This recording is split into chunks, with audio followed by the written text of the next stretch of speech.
Agriculture. Agriculture दो शब्दों ਨੂੰ ਮਿਲ ਕੇ ਬਣਿਆ ਹੋਇਆ ਹੈ। First is agri and second is culture. ਇਹ ਲਤੀਨੀ ਭਾਸ਼ਾ ਦਾ ਇਹ ਸ਼ਬਦ ਹੈ ਐਗਰੀਕਲਚਰ। ਲੈਟਿਨ ਤੋਂ ਲਿਆ ਗਿਆ ਇੱਕ ਇਹ ਸ਼ਬਦ ਹੈ। ਐਗਰੀ ਦਾ ਮਤਲਬ ਕੀ ਹੁੰਦਾ ਹੈ? ਸੋਇਲ ਯਾਨੀ ਕਿ ਮਿੱਟੀ, ਔਰ ਕਲਚਰ ਦਾ ਮਤਲਬ ਕੀ ਹੁੰਦਾ ਹੈ? ਕਲਟੀਵੇਸ਼ਨ ਯਾਨੀ ਕਿ ਮਿੱਟੀ ਦੇ ਵਿੱਚ ਪੈਦਾਵਾਰ ਕਰਨਾ ਕਿਸੇ ਵੀ ਪਲਾਂਟਸ ਨੂੰ, ਕਿਸੇ ਵੀ ਫੁੱਲ ਨੂੰ, ਕਿਸੇ ਵੀ ਫਲ ਨੂੰ, ਕਿਸੇ ਵੀ ਦਰਖਤ ਨੂੰ ਜਾਂ ਕਿਸੇ ਵੀ ਤਰ੍ਹਾਂ ਦੀ ਫਸਲ ਨੂੰ ਜਦੋਂ ਆਪਾਂ ਕਿਸੇ ਜ਼ਮੀਨ ਦੇ ਟੁਕੜੇ ਦੇ ਉੱਤੇ ਵਾਹੁੰਦੇ ਆ, ਕਲਟੀਵੇਟ ਕਰਦੇ ਆ, ਉਸ ਚੀਜ਼ ਨੂੰ ਆਪਾਂ ਐਗਰੀਕਲਚਰ ਬੋਲਦੇ ਹਾਂ। ਸੋ ਬੇਸਿਕਲੀ ਐਗਰੀਕਲਚਰ ਹੈ ਕੀ? ਐਗਰੀਕਲਚਰ ਮੀਨਸ ਕਲਟੀਵੇਟਿੰਗ ਯਾਨੀ ਕਿ ਵਾਹੁਣਾ, ਅ ਪੀਸ ਆਫ ਲੈਂਡ ਯਾਨੀ ਕਿ ਜਗ੍ਹਾ ਨੂੰ, ਅਤੇ ਉਸ ਦੇ ਉੱਤੇ ਪਲਾਂਟਸ ਨੂੰ, ਪੌਦਿਆਂ ਨੂੰ ਲਗਾਉਣਾ, ਉਸ ਨੂੰ ਆਪਾਂ ਐਗਰੀਕਲਚਰ ਕਹਿੰਦੇ ਹਾਂ। ਸੋ agriculture is the cultivation of piece of land and growing plants on it. It is called agriculture. ਹੁਣ agriculture ਜਿਹੜਾ ਹੈ ਪੂਰੇ ਵਰਲਡ ਦੀ ਗੱਲ ਕੀਤੀ ਜਾਵੇ ਤਾਂ ਪੂਰੇ ਵਰਲਡ ਦੇ 50% ਪਾਪੂਲੇਸ਼ਨ ਹੈ ਜਿਹੜੀ ਉਹ ਐਗਰੀਕਲਚਰ ਦੇ ਉੱਤੇ ਡਿਪੈਂਡੈਂਟ ਹੈ। ਇਹ ਆਪਣੀ ਪ੍ਰਾਇਮਰੀ ਐਕਟੀਵਿਟੀ ਹੈ, ਮੁੱਖ ਐਕਟੀਵਿਟੀ ਹੈ। ਆਪਾਂ ਨੂੰ ਇਹਦੇ ਵਿੱਚ ਕ੍ਰੌਪਸ ਉਗਾਉਣੀਆਂ, ਫਰੂਟਸ ਉਗਾਉਣੇ, ਵੈਜੀਟੇਬਲਸ ਉਗਾਉਣੀਆਂ, ਫਲਾਵਰਸ ਉਗਾਣੇ ਅਤੇ ਆਪਣੇ ਜਿਹੜੇ ਪਸ਼ੂ ਹੁੰਦੇ ਨੇ ਪਸ਼ੂ ਪਾਲਣ ਕਰਨੇ, ਇਹ ਸਾਰੀਆਂ ਐਕਟੀਵਿਟੀਜ਼ ਐਗਰੀਕਲਚਰ ਦੇ ਵਿੱਚ ਹੀ ਆ ਜਾਂਦੀਆਂ ਨੇ। 50% ਆਫ ਦਾ ਪੂਰੇ ਵਰਲਡ ਦੀ ਪਾਪੂਲੇਸ਼ਨ ਐਗਰੀਕਲਚਰ ਦੇ ਨਾਲ ਜੁੜੀ ਹੋਈ ਹੈ। ਔਰ ਹਿੰਦੁਸਤਾਨ ਦੀ ਪਾਪੂਲੇਸ਼ਨ ਤਾਂ ਬਹੁਤ ਜ਼ਿਆਦਾ, 2/3 ਦਾ ਮਤਲਬ ਹੈ ਅਪਰੋਕਸੀਮੇਟਲੀ 66.6% ਪਾਪੂਲੇਸ਼ਨ ਹੈ ਜਿਹੜੀ ਉਹ ਐਗਰੀਕਲਚਰ ਦੇ ਨਾਲ ਸੰਬੰਧ ਰੱਖਦੀ ਹੈ। So 2/3 of the population of India is still dependent on agriculture. ਹੁਣ ਦੇਖਿਆ ਜਾਵੇ ਤਾਂ ਐਗਰੀਕਲਚਰ ਬਾਰੇ ਤੁਹਾਨੂੰ ਪਤਾ ਲੱਗ ਗਿਆ ਹੁੰਦਾ ਕੀ ਹੈ। ਐਗਰੀਕਲਚਰ ਦਾ ਮਤਲਬ ਹੁੰਦਾ ਕ੍ਰੌਪਸ ਨੂੰ ਲਗਾਉਣਾ ਜਾਂ ਕਿਸੇ ਵੀ ਤਰ੍ਹਾਂ ਦੇ ਟਰੀਜ਼, ਪਲਾਂਟਸ ਨੂੰ ਲਗਾਉਣਾ। ਇੰਡੀਆ ਦੀ ਬਹੁਤ ਜ਼ਿਆਦਾ ਪਾਪੂਲੇਸ਼ਨ ਐਗਰੀਕਲਚਰ ਦੇ ਉੱਤੇ ਡਿਪੈਂਡੈਂਟ ਹੈ। ਐਗਰੀਕਲਚਰ ਦੀਆਂ 7 ਬ੍ਰਾਂਚਸ ਨੇ। ਐਗਰੀਕਲਚਰ ਦੀਆਂ 7 ਬ੍ਰਾਂਚਸ ਨੇ, ਜਿਹਦੇ ਵਿੱਚ ਸਭ ਤੋਂ ਪਹਿਲੀ ਆ ਗਈ ਐਗਰੋਨੋਮੀ। ਐਗਰੋਨੋਮੀ ਦਾ ਮਤਲਬ ਕੀ ਹੈ? ਕੋਈ ਵੀ ਫੂਡ ਕ੍ਰੌਪ ਨੂੰ ਬੀਜਣਾ, ਕੋਈ ਵੀ, ਜਿਸ ਤਰ੍ਹਾਂ ਗੰਨਾ ਹੋ ਗਿਆ, ਆਇਲ ਸੀਡ ਹੋ ਗਿਆ, ਕਣਕ ਹੋ ਗਈ, ਚਾਵਲ ਹੋ ਗਏ, ਸਰੋਂ ਹੋ ਗਈ, ਜਿਉਂ ਹੋ ਗਏ, ਕੁਛ ਵੀ ਖਾਣ ਪੀਣ ਵਾਲੀਆਂ ਚੀਜ਼ਾਂ ਨੂੰ ਬੀਜਣਾ, that is called agronomy. Agronomy ਦੇ ਵਿੱਚ ਇਹ ਸਾਰੀਆਂ ਚੀਜ਼ਾਂ ਆ ਜਾਂਦੀਆਂ ਨੇ। ਐਂਡ ਐਗਰੋਨੋਮੀ ਦੇ ਵਿੱਚ ਬੇਸਿਕਲੀ ਤਾਂ ਜ਼ਿਆਦਾਤਰ ਉਹ ਚੀਜ਼ਾਂ ਲਈਆਂ ਜਾਂਦੀਆਂ ਨੇ ਜਿਹੜੇ ਦਾਣੇ ਆਪਾਂ ਖਾਂਦੇ ਹਾਂ, ਜਿਵੇਂ ਕਿ ਦਾਲਾਂ ਹੋ ਗਈਆਂ, ਜਿਵੇਂ ਕਿ ਕਣਕ ਹੋ ਗਈ, ਚਾਵਲ ਹੋ ਗਈ, ਜਾਂ ਗੰਨਾ ਹੋ ਗਿਆ, ਜਾਂ ਜਿਨ੍ਹਾਂ ਤੋਂ ਆਪਾਂ ਨੂੰ ਤੇਲ ਮਿਲਦਾ ਹੈ, ਆਇਲ ਸੀਡ ਮਿਲਦਾ ਹੈ, ਅਲਸੀ ਦਾ ਤੇਲ ਹੋ ਗਿਆ, ਸਰੋਂ ਦਾ ਤੇਲ ਹੋ ਗਿਆ। ਇਸ ਚੀਜ਼ ਦੀ ਉਪਜ ਵਾਸਤੇ ਇਸ ਦੀ ਬ੍ਰਾਂਚ ਨੂੰ ਕਿਹਾ ਜਾਂਦਾ ਹੈ ਐਗਰੋਨੋਮੀ। ਨੈਕਸਟ ਆਪਣੇ ਕੋਲ ਹਾਰਟੀਕਲਚਰ। ਹਾਰਟੀਕਲਚਰ ਦੇ ਵਿੱਚ ਸਬਜ਼ੀਆਂ, ਫਰੂਟ, ਫਲ, ਪਲਾਂਟ ਤੇ ਮਸਾਲੇ, ਇਹ ਸਾਰੀਆਂ ਚੀਜ਼ਾਂ ਆ ਜਾਂਦੀਆਂ ਨੇ ਹਾਰਟੀਕਲਚਰ ਦੇ ਵਿੱਚ। ਤੀਜੀ ਚੀਜ਼ ਆਂਦੀ ਆਪਣੇ ਕੋਲੇ ਫੋਰੈਸਟਰੀ, ਜੰਗਲ। ਜੰਗਲ ਦੇ ਵਿੱਚ ਆਪਾਂ ਕੀ ਚੀਜ਼ ਲਗਾਉਂਦੇ ਜੀ? ਜੰਗਲ ਦੇ ਵਿੱਚ ਆਪਾਂ ਲਾਰਜ ਸਕੇਲ ਦੇ ਉੱਤੇ ਦਰਖਤ ਲਗਾਉਂਦੇ ਆ, ਤਾਂ ਕਿ ਬਾਅਦ ਦੇ ਵਿੱਚ ਉਹਨਾਂ ਦਰਖਤਾਂ ਨੂੰ ਕੱਟ ਕੇ ਉਸ ਤੋਂ ਆਪਾਂ ਲੱਕੜ ਲੈ ਸਕੀਏ, ਔਰ ਲੱਕੜ ਨੂੰ ਆਪਾਂ ਜਾਂ ਤਾਂ ਆਪ ਯੂਜ਼ ਕਰਾਂਗੇ ਜਾਂ ਫਿਰ ਉਸਨੂੰ ਆਪਾਂ ਵੇਚਣ ਦੇ ਪਰਪਸ ਵਾਸਤੇ ਯੂਜ਼ ਕਰਾਂਗੇ। ਨੈਕਸਟ ਜੀ ਐਨੀਮਲ ਹਸਬੈਂਡਰੀ। ਐਨੀਮਲ ਹਸਬੈਂਡਰੀ ਕੀ ਹੁੰਦਾ ਜੀ? ਪਸ਼ੂ ਪਾਲਣ ਕਰਨਾ, ਯਾਨੀ ਕਿ ਆਪਣੇ ਘਰੇ ਭੇਡਾਂ, ਬੱਕਰੀਆਂ, ਮੱਝਾਂ, ਗਾਵਾਂ ਰੱਖਣੀਆਂ, ਤਾਂ ਕਿ ਆਪਾਂ ਉਹਨਾਂ ਤੋਂ ਮਿਲਕ ਪ੍ਰੋਡਕਟਸ ਨੇ ਜਿਹੜੇ ਉਹ ਲੈ ਸਕੀਏ। ਆਪਾਂ ਮੱਝਾਂ ਤੋਂ ਮਿਲਕ ਪ੍ਰੋਡਕਟਸ ਲੈ ਸਕੀਏ, ਗਾਵਾਂ ਤੋਂ ਮਿਲਕ ਪ੍ਰੋਡਕਟਸ ਲੈ ਸਕੀਏ, ਅਤੇ ਜਿਹੜੀਆਂ ਭੇਡਾਂ ਬੱਕਰੀਆਂ ਨੇ, ਬੱਕਰੀਆਂ ਤੋਂ ਵੀ ਮਿਲਕ ਲੈ ਸਕੀਏ, ਔਰ ਭੇਡਾਂ ਤੋਂ ਆਪਾਂ ਉੱਨ ਲੈ ਸਕੀਏ। ਨੈਕਸਟ ਆ ਗਿਆ ਜੀ ਪਿਸੀਕਲਚਰ। ਪਿਸੀਕਲਚਰ ਦੇ ਵਿੱਚ ਆਉਂਦੀ ਹੈ ਫਿਸ਼ਿਸ ਦੀ ਪਾਲਣਾ ਕਰਨਾ, ਯਾਨੀ ਕਿ ਮੱਛੀ ਪਾਲਣ ਦੀ ਪੂਰੀ ਐਕਟੀਵਿਟੀ ਨੂੰ ਆਪਾਂ ਕੀ ਬੋਲਦੇ ਹਾਂ? ਪਿਸੀਕਲਚਰ ਬੋਲਦੇ ਹੈਗੇ ਆ। ਹੁਣ ਆਪਾਂ ਮੱਛਲੀਆਂ ਕਿਉਂ ਪਾਵਾਂਗੇ? For the motive of meat ਆਪਾਂ ਕਹਿ ਸਕਦੇ ਹਾਂ, ਉਹਨਾਂ ਨੂੰ ਖਾਣ ਵਾਸਤੇ ਪਿਸੀਕਲਚਰ ਆਪਾਂ ਕਰਦੇ ਹਾਂ। ਐਂਡ ਨੈਕਸਟ ਹੈ ਐਗਰੀਕਲਚਰ ਇੰਜੀਨੀਅਰਿੰਗ। ਐਗਰੀਕਲਚਰ ਇੰਜੀਨੀਅਰਿੰਗ ਉਹ ਬ੍ਰਾਂਚ ਹੈ ਜਿਹਦੇ ਵਿੱਚ ਤੁਸੀਂ ਕੋਈ ਵੀ ਕਲਟੀਵੇਸ਼ਨ ਕਰਨੀ ਹੈ, ਕੋਈ ਵੀ ਖੇਤ ਬਾਉਣਾ ਹੈ, ਕੋਈ ਵੀ ਐਗਰੀਕਲਚਰ ਦਾ ਕੰਮ ਕਰਨਾ ਹੈ, ਉਹਦੇ ਵਿੱਚ ਜਿਹੜੀਆਂ ਮਸ਼ੀਨਾਂ ਯੂਜ਼ ਹੁੰਦੀਆਂ ਨੇ, जिवें हुण वाढी करन वास्ते कंबाइन यूज हुंदी है एंड लगाउण वास्ते आपां नूं ट्रैक्टर चलाउणा पैंदा। सो जिन्ने भी खुरपा हो गया, कोई भी औजार है, कोई भी टूल है, ਉਹਨੂੰ ਆਪਾਂ ਬੋਲਦੇ ਹਾਂ ਐਗਰੀਕਲਚਰ ਇੰਜੀਨੀਅਰਿੰਗ। ਐਂਡ ਲਾਸਟ ਹੈ ਜੀ food and nutrition. Food and nutrition ਦੇ ਵਿੱਚ ਕੀ ਆ ਜਾਊਗਾ ਜੀ, ਤੁਸੀਂ ਕਿੰਨੀ ਖਾਦ ਐਡ ਕਰਨੀ ਹੈ, ਕਿੰਨੇ ਫਰਟੀਲਾਈਜ਼ਰਸ ਐਡ ਕਰਨੇ ਨੇ, ਜਾਂ ਜਿਹੜੀ ਵੀ ਚੀਜ਼ ਤੁਸੀਂ ਆਪਣੀ ਉਪਜ ਨੂੰ ਜ਼ਿਆਦਾ ਵਧਾਉਣ ਵਾਸਤੇ ਯੂਜ਼ ਕਰਦੇ ਹੋ ਉਹਨਾਂ ਨੂੰ ਆਪਾਂ ਕੀ ਬੋਲਦੇ ਹਾਂ, food and fertilisers. History of Indian agriculture. Indian agriculture the history ਦੀ ਗੱਲ ਕੀਤੀ ਜਾਵੇ ਤਾਂ ਸਭ ਤੋਂ ਪੁਰਾਣੀ ਜਿਹੜੀ ਫਸਲ ਹੈ, ਸਭ ਤੋਂ ਪੁਰਾਣੀ ਫਸਲ ਉਹ ਜਿਸ ਦੀ ਖੇਤੀ ਕੀਤੀ ਗਈ, that was wheat, ਯਾਨੀ ਕਿ ਕਣਕ ਦੀ ਖੇਤੀ ਸਭ ਤੋਂ ਪੁਰਾਣੇ ਟਾਈਮ ਦੇ ਵਿੱਚ ਕੀਤੀ ਗਈ ਸੀ। 6000 BC ਦੇ ਵਿੱਚ ਕਣਕ ਦੀ ਖੇਤੀ ਹੋ ਚੁੱਕੀ ਸੀ। ਜਿਹੜਾ BC ਜਿੱਥੇ ਲਿਖਿਆ ਹੁੰਦਾ ਨਾ, ਉਹਦਾ ਮਤਲਬ ਹੁੰਦਾ ਬਿਫੋਰ ਕ੍ਰਾਈਸਟ, ਔਰ ਇਹ ਕੈਲੰਡਰ ਉਲਟਾ ਚੱਲਦਾ ਹੁੰਦਾ ਹੈ। ਯਾਨੀ ਕਿ ਜੇ ਮੰਨ ਲਓ 10,000 ਤੋਂ ਸ਼ੁਰੂ ਹੋਇਆ ਤਾਂ 10,000 ਤੋਂ 9,000 ਤੱਕ ਆਊਗਾ, 9,000 ਤੋਂ 8,000 ਤੱਕ ਆਊਗਾ। ਇਸ ਤਰ੍ਹਾਂ ਕਰਦੇ ਕਰਦੇ ਕਰਦੇ ਕਰਦੇ ਜੀਸਸ ਕ੍ਰਾਈਸਟ ਦੇ ਬਰਥ ਯਾਨੀ ਕਿ 0 ਤੱਕ ਆ ਜਾਏਗਾ। ਉਸ ਤੋਂ ਬਾਅਦ AD ਸ਼ੁਰੂ ਹੋ ਜਾਂਦੀ ਹੈ। ਸੋ ਇਹਦੇ ਵਿੱਚ ਸਿਰਫ ਇੰਨੀ ਚੀਜ਼ ਯਾਦ ਕਰਨ ਵਾਲੀ ਹੈ ਕਿ ਸਭ ਤੋਂ ਪੁਰਾਣੀ ਜਿਹੜੀ ਫਸਲ ਜਿਸ ਦੀ ਉਪਜ ਹੋਈ ਸੀਗੀ 6000 BC ਦੇ ਵਿੱਚ ਹੋਈ ਸੀ, that was wheat, ਯਾਨੀ ਕਿ ਕਣਕ। ਉਦੋਂ ਬਾਅਦ 2000 ਸਾਲਾਂ ਬਾਅਦ ਜਾ ਕੇ 4000 BC ਦੇ ਵਿੱਚ ਮਟਰਾਂ ਦੀ, ਖੰਜੂਰਾਂ ਦੀ ਤੇ ਅੰਬ ਦੀ ਖੇਤੀ ਕੀਤੀ ਗਈ, ਯਾਨੀ ਕਿ ਇਹ ਚੀਜ਼ਾਂ ਪਾਈਆਂ ਗਈਆਂ ਨੇ। ਫਿਰ 3500 BC ਦੇ ਵਿੱਚ ਕਪਾਹ, ਕਾਟਨ ਦੀ ਖੇਤੀ ਕੀਤੀ ਗਈ। 3000 BC ਦੇ ਵਿੱਚ ਸ਼ੂਗਰ, ਰਾਈਸ ਅਤੇ ਸ਼ੂਗਰ, ਇੱਥੇ ਸ਼ੂਗਰ ਨਹੀਂ ਸ਼ੂਗਰ ਕੇਨ ਹੈ, ਸ਼ੂਗਰ ਕੇਨ ਦੀ ਖੇਤੀ ਕੀਤੀ ਗਈ। ਐਂਡ ਲਾਸਟ 2000 BC ਦੇ ਵਿੱਚ ਆਪਣੇ ਕੋਲੇ ਚਾਹ ਪੱਤੀ, ਬਨਾਨਾ ਅਤੇ ਐਪਲ ਯਾਨੀ ਕਿ ਸੇਬ ਦੀ ਖੇਤੀ ਹੈ ਜਿਹੜੀ ਉਹ ਦੇਖਣ ਨੂੰ ਮਿਲੀ ਹੈ। ਸੋ ਕਿਹੜੀਆਂ ਕਿਹੜੀਆਂ ਚੀਜ਼ਾਂ ਕਿਹੜੇ ਕਿਹੜੇ ਟਾਈਮ ਦੇ ਵਿੱਚ ਆਈਆਂ ਨੇ ਉਹ ਦੱਸੀਆਂ ਗਈਆਂ ਨੇ। ਇਹਦੇ ਵਿੱਚੋਂ ਇੰਪੋਰਟੈਂਟ ਕੀ ਹੈ, ਸਭ ਤੋਂ ਪੁਰਾਣੀ ਫਸਲ ਕਿਹੜੀ ਸੀਗੀ, ਵੀਟ ਯਾਨੀ ਕਿ ਕਣਕ, 6000 BC ਦੇ ਵਿੱਚ। ਹੁਣ ਜਿਹੜੀ ਆਪਣੀ ਦੇਸ਼ ਦੀ ਆਰਥਿਕ ਹਾਲਤ ਹੈ, ਜਿਸ ਨੂੰ ਆਪਾਂ GDP ਕਹਿ ਦਿੰਦੇ ਹਾਂ, ਗ੍ਰੋਸ ਡੋਮੈਸਟਿਕ ਪ੍ਰੋਡਕਟ, ਉਹ 3 ਫੈਕਟਰਸ ਦੇ ਉੱਤੇ ਡਿਪੈਂਡ ਕਰਦੀ ਹੈ। ਕਿਹੜੇ ਕਿਹੜੇ 3 ਫੈਕਟਰਸ ਨੇ? ਇੱਕ ਐਗਰੀਕਲਚਰ, ਦੂਸਰਾ ਇੰਡਸਟਰੀ ਐਂਡ ਤੀਜਾ ਸਰਵਿਸਿਸ। ਪੂਰੇ ਦੇ ਪੂਰੇ ਦੇਸ਼ ਦੀ ਆਪਣੀ ਆਰਥਿਕ ਹਾਲਤ 3 ਮੇਜਰ ਫੈਕਟਰਸ ਦੇ ਉੱਤੇ ਡਿਪੈਂਡੈਂਟ ਹੈ। ਐਗਰੀਕਲਚਰ ਦੀ ਕੰਟਰੀਬਿਊਸ਼ਨ ਅਪਰੋਕਸੀਮੇਟਲੀ 20% ਹੈ, 19.9% ਐਗਰੀਕਲਚਰ ਦੀ ਕੰਟਰੀਬਿਊਸ਼ਨ ਹੈ। ਐਂਡ ਇਸ ਤੋਂ ਬਾਅਦ ਇੰਡਸਟਰੀਜ਼ ਦੀ ਕੰਟਰੀਬਿਊਸ਼ਨ 27.5% ਯਾਨੀ ਕਿ 27.48% ਹੈ। ਐਂਡ ਸਰਵਿਸਿਜ਼ ਸੈਕਟਰ ਦੀ ਜਿਹੜੀ ਵੈਲਿਊ ਹੈ ਉਹ 54.77% ਹੈ। ਸੋ ਬੇਸਿਕਲੀ ਦੇਖਿਆ ਜਾਵੇ ਤਾਂ ਐਗਰੀਕਲਚਰ, ਇੰਡਸਟਰੀ ਐਂਡ ਸਰਵਿਸ, ਇਹ ਤਿੰਨੇ ਦੇ ਤਿੰਨੇ ਸੈਕਟਰ ਇੰਪੋਰਟੈਂਟ ਰੋਲ ਪਲੇ ਕਰਦੇ ਨੇ ਆਪਣੇ ਦੇਸ਼ ਦੀ ਆਰਥਿਕ ਹਾਲਤ ਨੂੰ ਇੰਪਰੂਵ ਕਰਨ ਵਾਸਤੇ। ਸਭ ਤੋਂ ਜ਼ਿਆਦਾ ਜਿਹੜੀ ਸਰਵਿਸ ਸੈਕਟਰ ਹੈ ਉਹਦੇ ਉੱਤੇ GDP ਆਪਣੀ ਨਿਰਧਾਰਿਤ ਹੈ, ਉਸ ਤੋਂ ਬਾਅਦ ਇੰਡਸਟਰੀ ਦੇ ਉੱਤੇ, ਐਂਡ ਤੀਸਰੇ ਨੰਬਰ ਤੇ ਐਗਰੀਕਲਚਰ ਦੇ ਉੱਪਰ। ਦੇਖੋ ਐਗਰੀਕਲਚਰ ਆਪਾਂ ਨੂੰ ਕਿਉਂ ਕਰਨਾ ਪੈਂਦਾ, ਕਿਉਂਕਿ ਜਨਸੰਖਿਆ ਜ਼ਿਆਦਾ ਹੈ। ਪਾਪੂਲੇਸ਼ਨ ਨੂੰ ਖਵਾਉਣ ਵਾਸਤੇ ਜਿਹੜੇ ਆਪਾਂ ਪਦਾਰਥ ਦੀ ਉਪਜ ਕਰਦੇ ਹਾਂ ਉਹ ਸਾਰੇ ਦੇ ਸਾਰੇ ਐਗਰੀਕਲਚਰ ਚ ਆ ਜਾਂਦੇ ਨੇ। ਚਾਹੇ ਉਹ ਖਾਣ ਵਾਲੀਆਂ ਚੀਜ਼ਾਂ ਨੇ, ਚਾਹੇ ਉਹ ਤੇਲ ਵਾਲੀਆਂ ਚੀਜ਼ਾਂ ਨੇ, ਚਾਹੇ ਉਹ ਪਸ਼ੂ ਪਾਲਣ ਹੈ, ਕੁਝ ਵੀ ਹੈ, ਉਹ ਸਾਰਾ ਐਗਰੀਕਲਚਰ ਚ ਆ ਜਾਂਦਾ ਹੈ। ਅਗਰ ਲੋਕ ਐਗਰੀਕਲਚਰ ਕਰਨੀ ਛੱਡ ਦੇਣ ਤਾਂ ਆਪਣੇ ਦੇਸ਼ ਦੀ GDP ਬਹੁਤ ਜ਼ਿਆਦਾ ਡਾਊਨ ਹੋ ਜਾਊਗੀ। ਔਰ ਆਪਾਂ ਨੂੰ ਆਪਣੇ ਹਿੰਦੁਸਤਾਨ ਦੀ ਪਾਪੂਲੇਸ਼ਨ ਨੂੰ ਮੱਦੇਨਜ਼ਰ ਰੱਖਦੇ ਹੋਏ ਆਪਣੇ ਕੋਲ ਇੰਨੇ ਸੋਰਸਿਸ ਨਹੀਂ ਹੈਗੇ ਕਿ ਆਪਾਂ ਆਪਣਾ ਜਨਸੰਖਿਆ ਦਾ ਪੇਟ ਹੈ ਜਿਹੜਾ ਉਹ ਭਰ ਸਕੀਏ। ਕਈ ਚੀਜ਼ਾਂ ਆਪਾਂ ਨੂੰ ਬਾਹਰੋਂ ਵੀ ਇੰਪੋਰਟ ਕਰਨੀਆਂ ਪੈਂਦੀਆਂ ਨੇ ਕਿਉਂਕਿ ਹਿੰਦੁਸਤਾਨ ਦੇ ਵਿੱਚ ਉਹਨਾਂ ਦੀ ਉਪਜ ਘੱਟ ਹੈ। ਸੋ ਇਹ ਸਾਰੀ ਦੀ ਸਾਰੀ ਚੀਜ਼ ਕਿਸ ਚੀਜ਼ ਦੇ ਵਿੱਚ ਆ ਜਾਂਦੀ ਹੈ, GDP ਦੇ ਵਿੱਚ ਆ ਜਾਂਦੀ ਹੈ। ਸੋ GDP ਨੂੰ 3 ਹਿੱਸਿਆਂ 'ਚ ਵੰਡਿਆ ਗਿਆ ਹੈ, ਐਗਰੀਕਲਚਰ, ਇੰਡਸਟਰੀ ਐਂਡ ਸਰਵਿਸਿਸ ਦੇ ਵਿੱਚ। ਇਹਨਾਂ ਦੀ ਪਰਸੈਂਟੇਜ ਤੁਸੀਂ ਯਾਦ ਕਰਨੀ ਹੋਊਗੀ।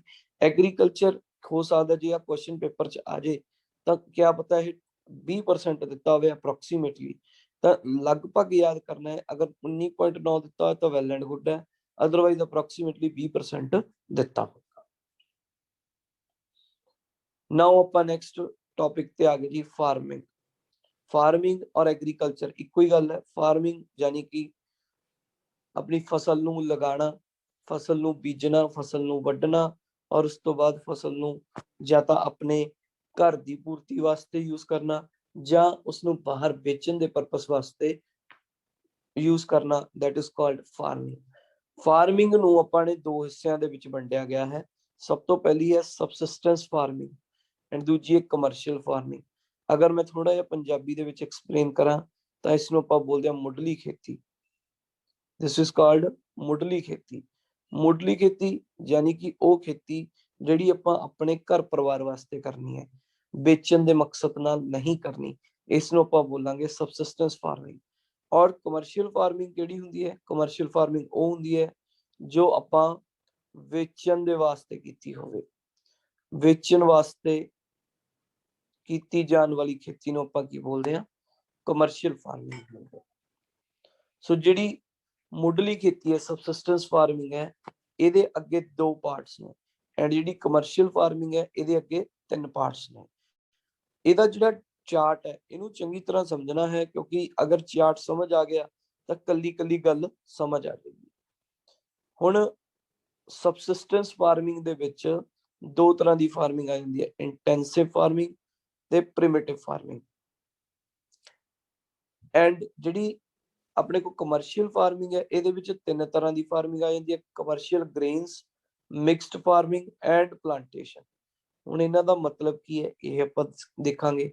ਐਂਡ ਜਿਹੜੀ ਇਹ ਪ੍ਰਿਮਿਟਿਵ ਫਾਰਮਿੰਗ ਹੈ ਇਹਨੂੰ ਅੱਗੇ ਫਰਦਰ ਦੋ ਹਿੱਸਿਆਂ ਦੇ ਵਿੱਚ ਵੰਡਿਆ ਗਿਆ ਹੈ, shifting cultivation and nomadic Hardinge.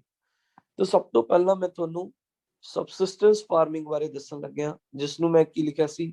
ਮੁੱਢਲੀ ਖੇਤੀ, ਯਾਨੀ ਕਿ ਉਹ ਖੇਤੀ ਜਿਹੜੀ ਆਪਣੇ ਘਰ ਆਪਣੇ ਪਰਿਵਾਰ ਵਾਸਤੇ ਕੀਤੀ ਜਾਵੇ, ਆਪਣੇ ਘਰ ਦਾ ਗੁਜ਼ਾਰਾ ਕਰਨ ਵਾਸਤੇ, ਆਪਣੀ ਫੈਮਿਲੀ ਦਾ ਗੁਜ਼ਾਰਾ ਕਰਨ ਵਾਸਤੇ ਕੀਤੀ ਜਾਵੇ, ਉਸ ਨੂੰ ਆਪਾਂ ਸਬਸਿਸਟੈਂਸ ਫਾਰਮਿੰਗ ਕਹਿੰਦੇ ਆ। ਇਹਦੇ ਵਿੱਚ ਪਹਿਲਾਂ ਮੈਂ ਤੁਹਾਨੂੰ ਪ੍ਰਿਮਿਟਿਵ ਬਾਰੇ ਦੱਸਣ ਲੱਗਿਆ, ਇਸ ਬਾਰੇ ਦੱਸਣ ਲੱਗਿਆ ਪ੍ਰਿਮਿਟਿਵ ਬਾਰੇ। ਪ੍ਰਿਮਿਟਿਵ ਦਾ ਮਤਲਬ ਵੀ ਉਹੀ ਹੈ, ਆਪਣੇ ਘਰ ਪਰਿਵਾਰ ਵਾਸਤੇ ਖੇਤੀ ਕਰਨਾ, that is called primitive farming। ਇਸ ਪ੍ਰਿਮਿਟਿਵ ਫਾਰਮਿੰਗ ਦੇ ਵਿੱਚ ਪਹਿਲੀ ਚੀਜ਼ ਆ ਜਾਂਦੀ ਹੈ ਸ਼ਿਫਟਿੰਗ ਕਲਟੀਵੇਸ਼ਨ। ਸ਼ਿਫਟਿੰਗ ਕਲਟੀਵੇਸ਼ਨ ਕੀ ਹੁੰਦਾ ਜੀ? ਦੇਖੋ ਆ ਇੱਕ ਜਗ੍ਹਾ ਹੈ, ਲੈਂਡ ਹੈ, ਇੱਕ ਜਗ੍ਹਾ ਹੈ, ਇਸ ਜਗ੍ਹਾ ਦੇ ਉੱਤੇ ਘਾਹ ਫੂਸ, ਦਰਖਤ, ਬਹੁਤ ਸਾਰੀਆਂ ਚੀਜ਼ਾਂ ਲੱਗੀਆਂ ਹੋਈਆਂ ਨੇ, ਠੀਕ ਹੈ ਜੀ। ਆਪਾਂ ਨੇ ਕੀ ਕੀਤਾ? ਇਹ ਘਾਹ ਫੂਸ ਨੂੰ, ਦਰਖਤ ਨੂੰ, ਜਿੰਨਾ ਵੀ ਕੁਛ ਸੀ, ਅੱਗ ਲਗਾ ਦਿੱਤੀ। ਜਦੋਂ ਆਪਾਂ ਇਸ ਨੂੰ ਅੱਗ ਲਗਾਵਾਂਗੇ ਤਾਂ ਇਹ ਜਿਹੜੀ ਲੈਂਡ ਹੈ ਇਸ ਦੇ ਵਿੱਚ ਅੱਗ ਲਗਾਉਣ ਤੋਂ ਬਾਅਦ ਜਦੋਂ ਅੱਗ ਬੁਝੂਗੀ ਉਹਦੀ ਪੂਰੀ ਦੀ ਪੂਰੀ ਰਾਖ ਬਣ ਜੂਗੀ। ਉਹ ਰਾਖ ਮਿੱਟੀ ਦੇ ਵਿੱਚ ਰਲਾ ਦਿੱਤੀ ਜਾਂਦੀ ਹੈ। ਇਸ ਚੀਜ਼ ਨੂੰ ਆਪਾਂ ਸ਼ਿਫਟਿੰਗ ਕਲਟੀਵੇਸ਼ਨ ਕਹਿੰਦੇ ਆ, ਜਾਂ ਆਪਾਂ ਇਸ ਨੂੰ ਸਪਲੈਸ਼ ਐਂਡ ਬਰਨ ਵੀ ਬੋਲਦੇ ਆ। This is also called splash and burn farming. ਇਸ ਨੂੰ ਆਪਾਂ ਸਪਲੈਸ਼ ਐਂਡ ਬਰਨ ਫਾਰਮਿੰਗ ਵੀ ਕਹਿੰਦੇ ਆ। ਇਹਦੇ ਵਿੱਚ ਕੀਤਾ ਕੀ ਜਾਂਦਾ ਹੈ? ਪਹਿਲਾਂ ਜ਼ਮੀਨ ਦੇ ਟੁਕੜੇ ਦੇ ਉੱਤੇ ਜੋ ਵੀ ਹੈ ਉਸਨੂੰ ਜਲਾ ਦਿੱਤਾ ਜਾਂਦਾ ਹੈ। ਜਲਾਉਣ ਤੋਂ ਬਾਅਦ ਉਸ ਦੇ ਵਿੱਚ ਜਿਹੜੀ ਉਹਦੀ ਐਸ਼ਿਸ ਯਾਨੀ ਕਿ ਸਵਾਹ ਬਣਦੀ ਹੈ ਉਸਨੂੰ ਮਿੱਟੀ ਦੇ ਵਿੱਚ ਹੀ ਰਲਾ ਦਿੱਤਾ ਜਾਂਦਾ ਹੈ। ਇਸੇ ਲਈ ਇਸ ਨੂੰ ਸਪਲੈਸ਼ ਐਂਡ ਬਰਨ ਫਾਰਮਿੰਗ ਵੀ ਕਹਿੰਦੇ ਆ। ਔਰ shifting farming basically, shifting cultivation ਦਾ ਮਤਲਬ ਕੀ ਹੈ? ਮੌਸਮ ਦੇ ਹਿਸਾਬ ਨਾਲ ਬਦਲ ਬਦਲ ਕੇ ਖੇਤੀ ਕਰਨਾ। ਜਿਵੇਂ ਹੁਣ ਰਾਈਸ ਹੈ, ਚਾਵਲ ਹੈ, ਉਹ ਪੂਰੇ ਦਾ ਪੂਰਾ ਸਾਲ ਤਾਂ ਲੱਗਦਾ ਨਹੀਂ। ਰਾਈਸ ਹੈ ਜਿਹੜਾ ਉਹ ਜੂਨ ਜੁਲਾਈ ਦੇ ਮਹੀਨੇ ਦੇ ਵਿੱਚ ਲੋਕ ਬੀਜਦੇ ਨੇ, ਬਾਉਂਦੇ ਨੇ, ਔਰ ਅਕਤੂਬਰ ਜਾਂ ਨਵੰਬਰ ਦੇ ਮਹੀਨੇ ਦੇ ਵਿੱਚ ਉਸਦੀ ਵਾਢੀ ਕਰ ਲੈਂਦੇ ਨੇ, ਠੀਕ ਹੈ ਜੀ। ਇੱਕ ਜ਼ਮੀਨ ਦੇ ਟੁਕੜੇ ਦੇ ਉੱਤੇ ਇੱਕੋ ਹੀ ਫਸਲ ਨਾ ਬੀਜੀ ਜਾਵੇ। ਲੋਕ ਆਪਣੇ ਘਰ ਦੀ ਪੂਰਤੀ ਵਾਸਤੇ ਕਦੇ ਦਾਲ ਬੀਜ ਲੈਂਦੇ ਨੇ, ਕਦੇ ਕਣਕ ਬੀਜ ਲੈਂਦੇ ਨੇ, ਕਦੇ ਚਾਵਲ ਬੀਜ ਲੈਂਦੇ ਨੇ। ਇਸ ਚੀਜ਼ ਨੂੰ ਆਪਾਂ ਸ਼ਿਫਟਿੰਗ ਕਲਟੀਵੇਸ਼ਨ ਕਹਿੰਦੇ ਆ। ਨੈਕਸਟ ਹੈ ਜੀ ਆਪਣੇ ਕੋਲੇ ਨੋਮੈਡਿਕ ਹਾਰਡਿੰਗ। ਨੋਮੈਡਿਕ ਹਾਰਡਿੰਗ ਦੇ ਵਿੱਚ ਕੀ ਆ ਜਾਂਦਾ ਜੀ? ਪਸ਼ੂ ਪਾਲਣ ਕਰਨਾ। ਤੁਸੀਂ ਦੇਖਿਆ ਹੋਊਗਾ ਕਈ ਵਾਰ ਲੋਕ ਭੇਡਾਂ ਬੱਕਰੀਆਂ ਦਾ ਝੁੰਡ ਲੈ ਕੇ ਜਾ ਰਹੇ ਹੁੰਦੇ ਨੇ, ਉਹ ਉਹਨਾਂ ਨੂੰ ਚਾਰਦੇ ਨੇ। ਕਾਦੇ ਵਾਸਤੇ ਚਾਰਦੇ ਨੇ? ਕਿਉਂਕਿ ਬੱਕਰੀਆਂ ਤੋਂ ਉਹ ਦੁੱਧ ਲੈ ਸਕਣ ਐਂਡ ਭੇਡਾਂ ਤੋਂ ਉਹ ਵੂਲ ਲੈ ਸਕਣ, ਉੱਨ ਲੈ ਸਕਣ। ਇਸ ਕਰਕੇ ਇਸ ਚੀਜ਼ ਨੂੰ ਆਪਾਂ ਕੀ ਬੋਲਦੇ ਆ? ਨੋਮੈਡਿਕ ਹਾਰਡਿੰਗ ਬੋਲਦੇ ਹੈਗੇ ਆ। ਹੁਣ ਜੇ ਕੋਈ ਚਰਵਾਹਾ ਇਹ ਕੰਮ ਕਰੇਗਾ, ਇਹ ਕਿਹਦੇ ਵਾਸਤੇ ਕਰੇਗਾ? ਆਪਣੇ ਘਰ ਦੀ ਪੂਰਤੀ ਕਰਨ ਵਾਸਤੇ ਕਰੇਗਾ। ਉਸ ਚੀਜ਼ ਨੂੰ ਆਪਾਂ ਬੋਲਦੇ ਆ ਨੋਮੈਡਿਕ ਹਾਰਡਿੰਗ, ਠੀਕ ਹੈ ਜੀ। ਐਂਡ ਦੂਸਰੀ ਚੀਜ਼ ਇਸ ਦੇ ਵਿੱਚ ਆ ਜਾਂਦੀ ਹੈ ਇੰਟੈਂਸਿਵ ਫਾਰਮਿੰਗ। ਇੰਟੈਂਸਿਵ ਫਾਰਮਿੰਗ ਕੀ ਹੁੰਦੀ ਹੈ ਜੀ? ਜਦੋਂ ਆਪਾਂ ਆਪਣੇ ਘਰ ਵਾਸਤੇ ਵੀ ਪੂਰਤੀ ਕਰਨੀ ਹੈ, ਖੇਤੀ ਕਰਨੀ ਹੈ, ਪਲੱਸ ਜਦੋਂ ਫੈਮਿਲੀ ਵੱਡੀ ਹੋਵੇ, ਯਾਨੀ ਕਿ ਜੇ ਮੈਂ ਕਹਾਂ ਵੀ ਜੁਆਇੰਟ ਫੈਮਿਲੀ ਹੋਵੇ ਉਸ ਵਿੱਚ ਲੋਕ ਦੀ ਜਨਸੰਖਿਆ ਜਿਹੜੀ ਹੈ ਫੈਮਿਲੀ ਦੇ ਵਿੱਚ ਉਹ ਜ਼ਿਆਦਾ ਹੈ, ਤਾਂ ਉਸਨੂੰ ਆਪਾਂ ਇੰਟੈਂਸਿਵ ਫਾਰਮਿੰਗ ਕਵਾਂਗੇ। ਇੰਟੈਂਸਿਵ ਫਾਰਮਿੰਗ ਦੇ ਵਿੱਚ ਕੀ ਹੋਊਗਾ, ਜਗ੍ਹਾ ਦੇ ਉੱਤੇ ਥੋੜੀ ਥੋੜੀ ਜਗ੍ਹਾ ਦੇ ਉੱਤੇ ਖੇਤੀ ਕੀਤੀ ਜਾਊਗੀ। ਇਹਦੇ ਵਿੱਚ ਘਰ ਦੇ ਮੈਂਬਰ ਆਪ ਹੀ ਰਲ ਕੇ ਖੇਤੀ ਕਰਨਗੇ ਔਰ ਕੋਈ ਵੀ ਬਾਹਰੋਂ ਲੇਬਰ ਨਹੀਂ ਮੰਗਵਾਈ ਜਾਊਗੀ। ਸਿੰਪਲ ਟੂਲ ਹੋਣਗੇ, ਜਿਵੇਂ ਖੁਰਪਾ ਹੋ ਗਿਆ ਜਾਂ ਜਿਹਦੇ ਨਾਲ ਵਾਢੀ ਕਰਦੇ ਆ ਸਿੱਕਲ, ਦਾਤੀ ਹੋ ਗਈ, ਐਂਡ ਐਸੀਆਂ ਚੀਜ਼ਾਂ ਹੋਣਗੀਆਂ। ਨਾ ਕੋਈ ਟਰੈਕਟਰ ਹੈ ਨਾ ਕੁਝ ਹੋਰ ਹੈ, ਯਾਨੀ ਕਿ ਇਹ ਤਾਂ ਆਪਾਂ ਆਪਣੇ ਘਰ ਵਾਸਤੇ ਖੇਤੀ ਕਰ ਰਹੇ ਹਾਂ ਜਾਂ ਆਪਣੇ ਫੈਮਿਲੀ ਮੈਂਬਰਸ ਵਾਸਤੇ ਖੇਤੀ ਕਰ ਰਹੇ ਹਾਂ। ਆਪਾਂ ਆਪਣੇ ਰਿਸ਼ਤੇਦਾਰਾਂ ਵਾਸਤੇ ਵੱਧ ਤੋਂ ਵੱਧ ਖੇਤੀ ਕਰ ਦਾਂਗੇ। ਇਸ ਚੀਜ਼ ਨੂੰ ਆਪਾਂ ਬੋਲਦੇ ਆ ਇੰਟੈਂਸਿਵ ਫਾਰਮਿੰਗ।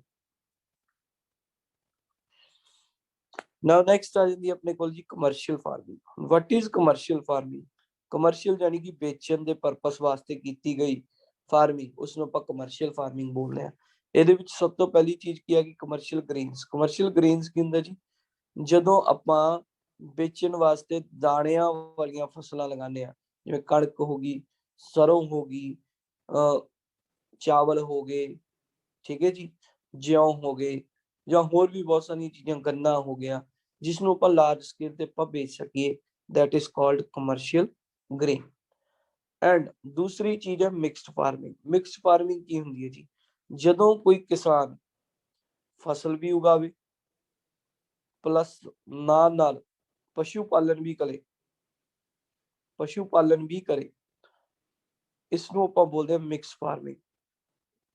ਹੁਣ ਫਸਲ ਕਾਦੇ ਲਈ ਉਗਾ ਰਿਹਾ, ਵੇਚਣ ਵਾਸਤੇ, ਔਰ ਪਸ਼ੂ ਵੀ ਕਾਦੇ ਲਈ ਪਾਲ ਰਿਹਾ, ਹੁਣ ਆਪਣੇ ਘਰ ਦੀ ਪੂਰਤੀ ਵਾਸਤੇ ਨਹੀਂ ਕਰ ਰਿਹਾ। ਹੁਣ ਉਹ ਪਸ਼ੂਆਂ ਤੋਂ ਦੁੱਧ ਲਊਗਾ ਔਰ ਦੁੱਧ ਨੂੰ ਅੱਗੇ ਵੇਚੂਗਾ।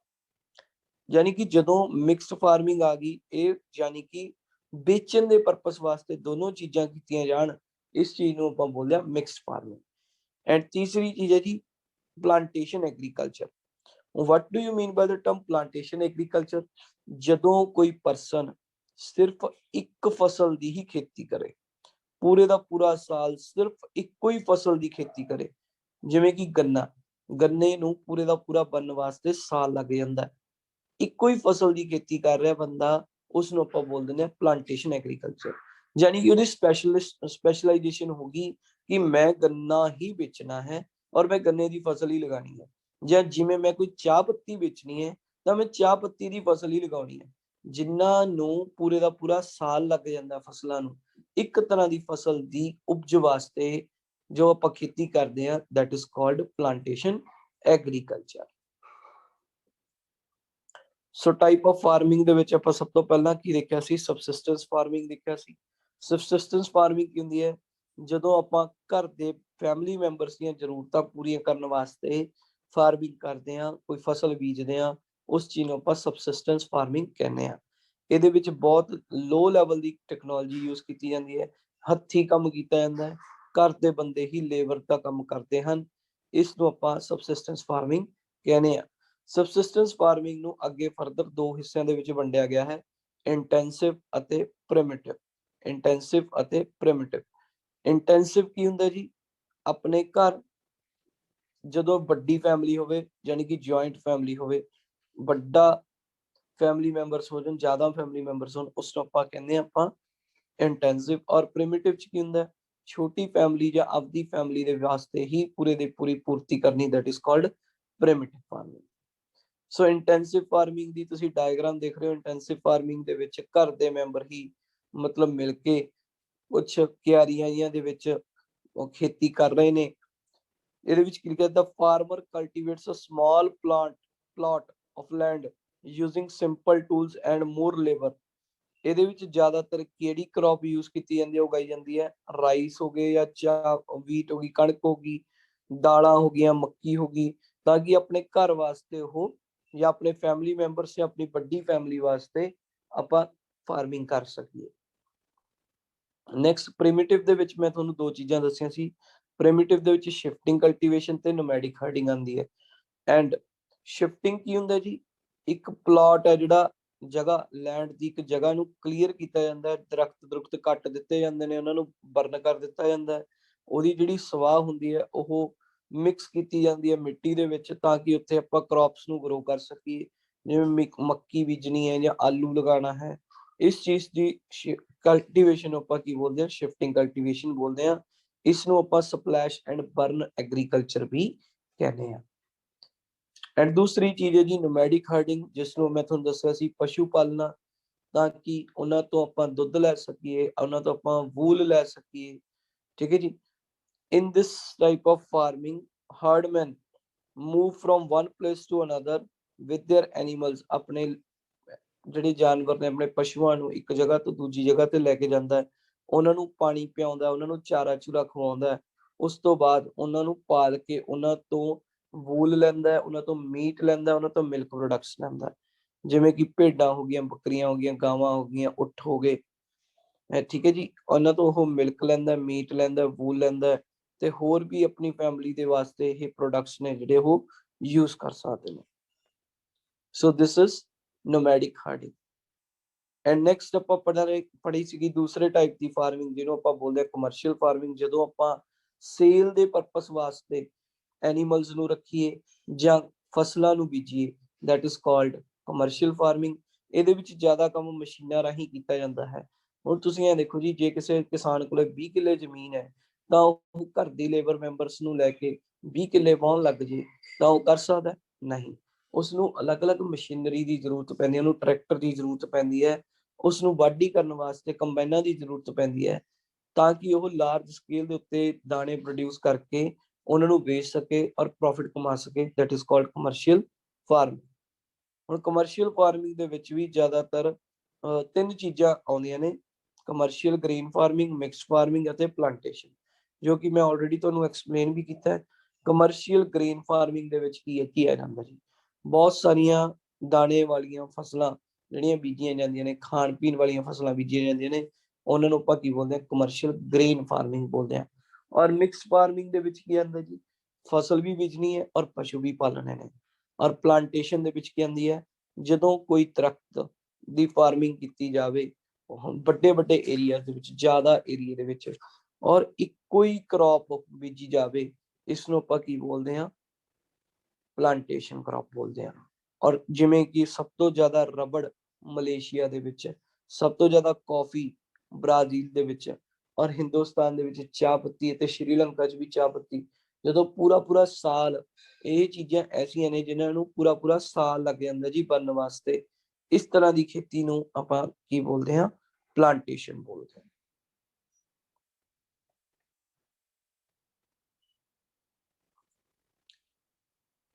ਨਾ ਫਸਲਾਂ ਦੀ ਲਾਈਫ ਸਪੈਨ ਦੇ ਉੱਤੇ ਗੱਲ ਕੀਤੀ ਜਾਵੇ ਤਾਂ ਫਸਲਾਂ ਨੂੰ 3 ਹਿੱਸਿਆਂ ਦੇ ਵਿੱਚ ਵੰਡਿਆ ਗਿਆ ਹੈ: annual crops, biennial crops and perennial crops. Annual crops ਕਿਹੜੀਆਂ ਹੁੰਦੀਆਂ ਨੇ ਜੀ? ਉਹ ਕ੍ਰੌਪਸ ਜਿਹੜੀਆਂ ਸਾਲ ਦੇ ਵਿੱਚ ਇੱਕ ਵਾਰੀ ਲਗਾਈਆਂ ਜਾਣ ਔਰ ਬਦਲ ਬਦਲ ਕੇ ਕੁਝ ਟਾਈਮ ਵਾਸਤੇ, ਇਹ ਨਹੀਂ ਹੈਗਾ ਕਿ ਪੂਰੇ ਦਾ ਪੂਰਾ ਸਾਲ ਹੀ ਉਹ ਚੱਲੂ। ਕ੍ਰੌਪਸ ਨੇ ਜਿਹੜੀਆਂ ਕੁਝ ਸਮੇਂ ਵਾਸਤੇ ਲਗਾਈਆਂ ਜਾਣ, ਇੱਕ ਸਾਲ ਦੇ ਵਿੱਚ ਸਿਰਫ ਇੱਕ ਵਾਰੀ ਬੀਜੀ ਜਾਣ। ਹੁਣ ਰਾਈਸ ਨੂੰ ਤੁਸੀਂ, ਚਾਵਲਾਂ ਨੂੰ ਤੁਸੀਂ ਜੂਨ ਜੁਲਾਈ ਦੇ ਮਹੀਨੇ ਦੇ ਵਿੱਚ ਬੀਜਦੇ ਹੋ, ਤਾਂ ਇਹਨੂੰ ਇੱਕੋ ਵਾਰੀ ਬੀਜਦੇ ਹੋ ਸਾਲ ਦੇ ਵਿੱਚ, ਔਰ ਇਸ ਦੀ ਵਾਢੀ ਕਰ ਲੈਂਦੇ ਹੋ ਤੁਸੀਂ ਅਕਤੂਬਰ ਜਾਂ ਨਵੰਬਰ ਦੇ ਵਿੱਚ, ਔਰ ਉਸ ਤੋਂ ਬਾਅਦ ਤੁਸੀਂ ਕੀ ਕਰਦੇ ਹੋ? ਕਣਕ ਬੀਜ ਦਿੰਦੇ ਹੋ। ਜਦੋਂ ਕਣਕ ਬੀਜਦੇ ਹੋ, ਉਹਦੀ ਕਣਕ ਦੀ ਜਿਹੜੀ ਵਾਢੀ ਹੈ ਤੁਸੀਂ ਮਾਰਚ ਜਾਂ ਅਪ੍ਰੈਲ ਦੇ ਵਿੱਚ, ਹੁਣ ਦੇਖਿਓ ਕਣਕਾਂ ਵੱਢਣਗੇ ਕਿਸਾਨ, ਵਾਢੀ ਕਰ ਲੈਂਦੇ ਹੋ। ਲੇਕਿਨ ਪੂਰੇ ਦਾ ਪੂਰਾ ਸਾਲ ਤਾਂ ਨਹੀਂ ਚਾਵਲ ਹੀ ਲਗਾ ਕੇ ਰੱਖਦੇ। ਉਹ ਫਸਲ ਜਿਹਨੂੰ ਸਿਰਫ ਸਾਲ ਦੇ ਵਿੱਚ ਇੱਕ ਵਾਰੀ ਲਗਾਇਆ ਜਾਵੇ ਔਰ ਉਹ ਇੱਕ ਸਾਲ ਦੇ ਵਿੱਚ ਆਪਣਾ ਸਰਕਲ ਪੂਰਾ ਕਰੇ, that is called annual crops. ਲੇਕਿਨ ਜ਼ਰੂਰੀ ਨਹੀਂ ਕਿ ਇਹਨੂੰ ਫਸਲ ਨੂੰ ਪੂਰੇ ਦਾ ਪੂਰਾ ਸਾਲ ਲਗਾ ਕੇ ਰੱਖਣਾ ਹੈ। ਸਾਲ 'ਚ ਇੱਕ ਵਾਰੀ ਲਗਾ ਕੇ ਰੱਖਣਾ ਹੈ, ਔਰ ਸਾਲ ਦੇ ਵਿੱਚ ਇੱਕ ਵਾਰੀ ਲਗਾਉਣ ਤੋਂ ਬਾਅਦ ਦੂਜੇ ਸਾਲ ਫਿਰ ਦੁਬਾਰਾ ਇਹ ਫਸਲ ਲਗਾਈ ਜਾਊਗੀ, that is called annual crop. In the mean time ਆਪਾਂ ਹੋਰ ਵੀ ਫਸਲਾਂ ਇੱਥੇ ਵਿੱਚ ਲਗਾ ਸਕਦੇ ਹਾਂ ਜ਼ਮੀਨ ਤੇ। ਨੈਕਸਟ ਆ ਗਈ ਜੀ ਬਾਇਨੇਨੀਅਲ ਕ੍ਰੌਪਸ। ਬਾਇਨੇਨੀਅਲ ਕ੍ਰੌਪਸ ਉਹ ਹੁੰਦੀਆਂ ਨੇ ਜਿਨ੍ਹਾਂ ਨੂੰ ਬਹੁਤ ਜ਼ਿਆਦਾ ਟਾਈਮ ਲੱਗ ਜਾਂਦਾ ਹੈ, ਜਿਨ੍ਹਾਂ ਦੀ ਖੇਤੀ ਲੰਬੇ ਸਮੇਂ ਤੱਕ ਕਰਕੇ ਰੱਖਣੀ ਪੈਂਦੀ ਹੈ, ਯਾਨੀ ਕਿ ਜਿਨ੍ਹਾਂ ਦਾ ਟਾਈਮ ਪੀਰੀਅਡ ਐਨੂਅਲ ਕ੍ਰੌਪਸ ਤੋਂ ਜ਼ਿਆਦਾ ਹੁੰਦਾ ਹੈ, ਉਹਨਾਂ ਨੂੰ ਆਪਾਂ ਬੋਲਦੇ ਹਾਂ ਬਾਇਨੇਨੀਅਲ ਕ੍ਰੌਪਸ। ਜਿਵੇਂ ਕਿ ਮੈਂ ਐਗਜ਼ਾਮਪਲ ਇੱਥੇ ਗੰਨੇ ਦੀ ਲਊਂਗਾ।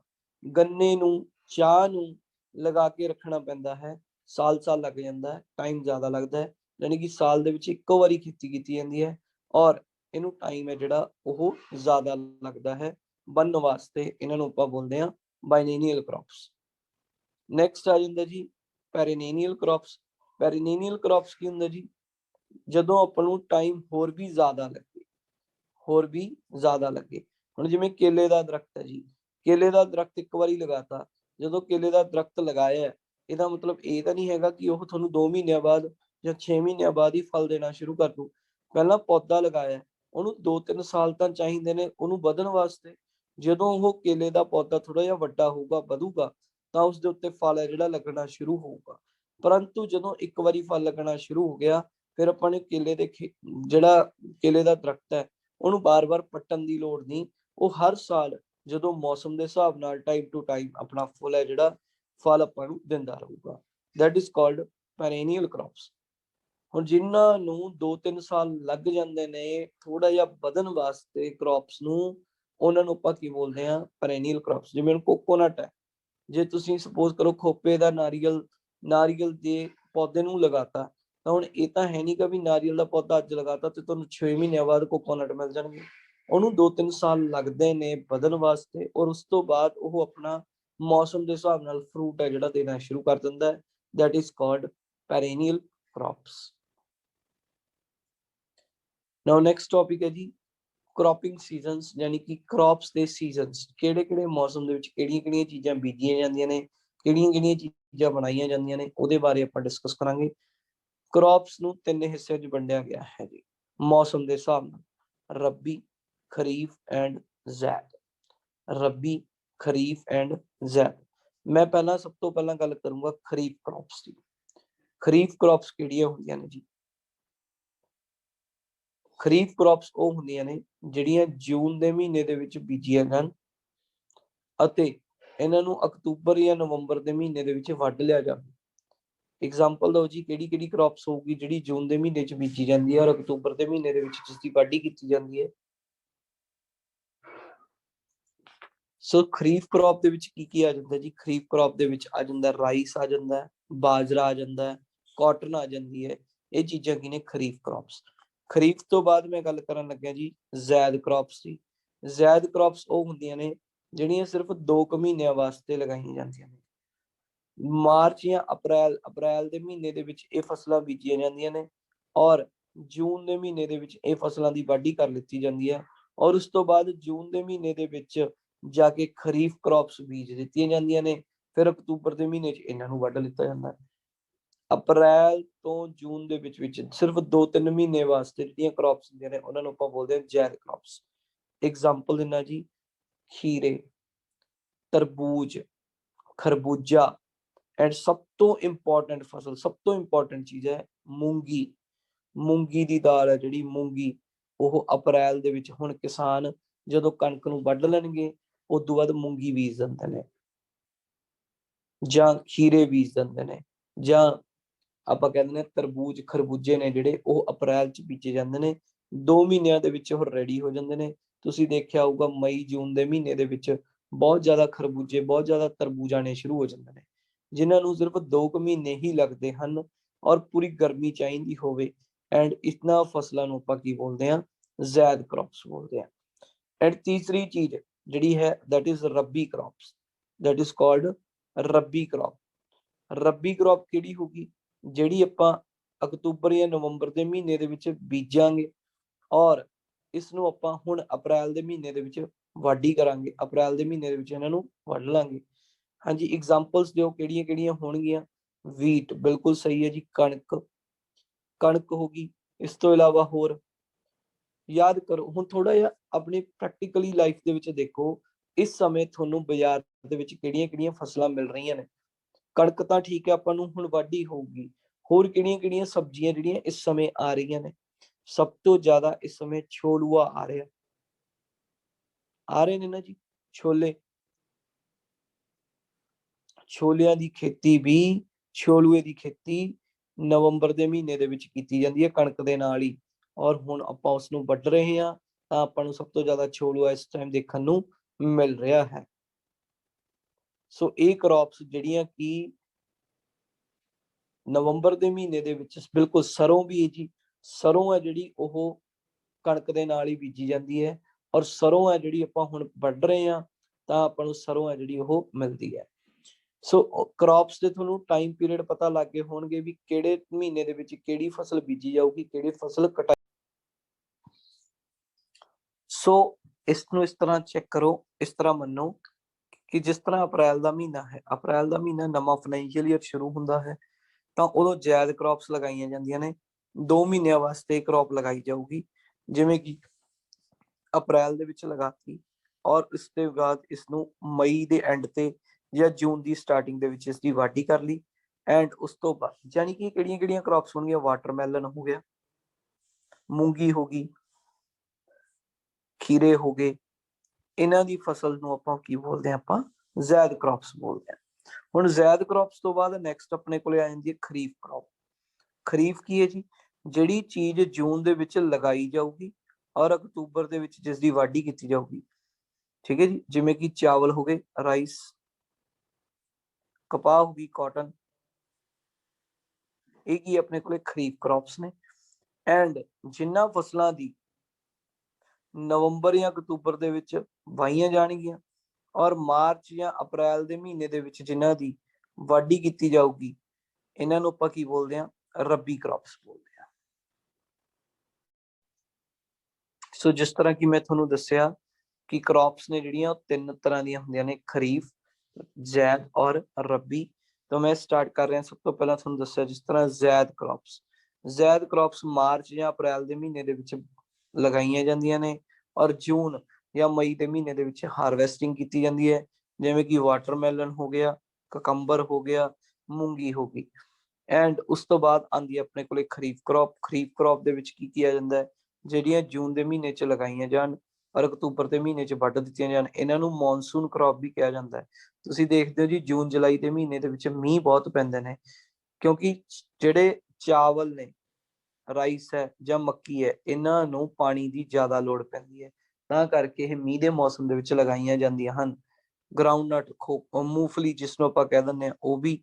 ਐਂਡ ਕੋਕੋਨਟ, ਕਪਾਹ, ਉਹ ਵੀ। ਕੋਕੋਨਟ ਨੂੰ ਪਾਣੀ ਦੀ ਇੰਨੀ ਲੋੜ ਨਹੀਂ ਹੁੰਦੀ, ਬਟ ਫਿਰ ਵੀ ਇਹਨੂੰ ਖਰੀਫ ਕ੍ਰੌਪ ਕਿਹਾ ਜਾਂਦਾ ਹੈ, ਕਿਉਂਕਿ ਇਹ ਮੌਨਸੂਨ ਕ੍ਰੌਪ ਹੀ ਹੈ, ਕਿਉਂਕਿ ਇਸਨੂੰ ਜੂਨ ਜੁਲਾਈ ਦੇ ਮਹੀਨੇ ਦੇ ਵਿੱਚ ਹੀ ਪਲਾਂਟੇਸ਼ਨ ਇਸ ਦੀ ਕੀਤੀ ਜਾਂਦੀ ਹੈ। ਐਂਡ ਉਸ ਤੋਂ ਬਾਅਦ ਰੱਬੀ ਕ੍ਰੌਪਸ ਜਿਵੇਂ ਕਿ ਆਪਣੀ ਵੀਟ ਹੋ ਗਈ, ਕਣਕ ਹੋ ਗਈ, ਬਾਰਲੇ ਜਾਨੀ ਕਿ ਜਿਉਂ ਹੋ ਗਿਆ, ਮਟਰ ਹੋ ਗਏ, ਐਂਡ ਛੋਲੇ ਜਾਂ ਛੋਲੂਆ ਹੋ ਗਿਆ, ਇਹਨਾਂ ਨੂੰ ਆਪਾਂ ਬੋਲਦੇ ਹਾਂ ਰੱਬੀ ਕ੍ਰੌਪਸ, ਜਿਹੜੀਆਂ ਨਵੰਬਰ ਦੇ ਮਹੀਨੇ 'ਚ ਲਗਾਈਆਂ ਜਾਂਦੀਆਂ ਨੇ ਔਰ ਅਪ੍ਰੈਲ ਦੇ ਮਹੀਨੇ 'ਚ ਵਿੱਚ ਜਿਨ੍ਹਾਂ ਦੀ ਵਾਢੀ ਕੀਤੀ ਜਾਂਦੀ ਹੈਗੀ ਹੈ।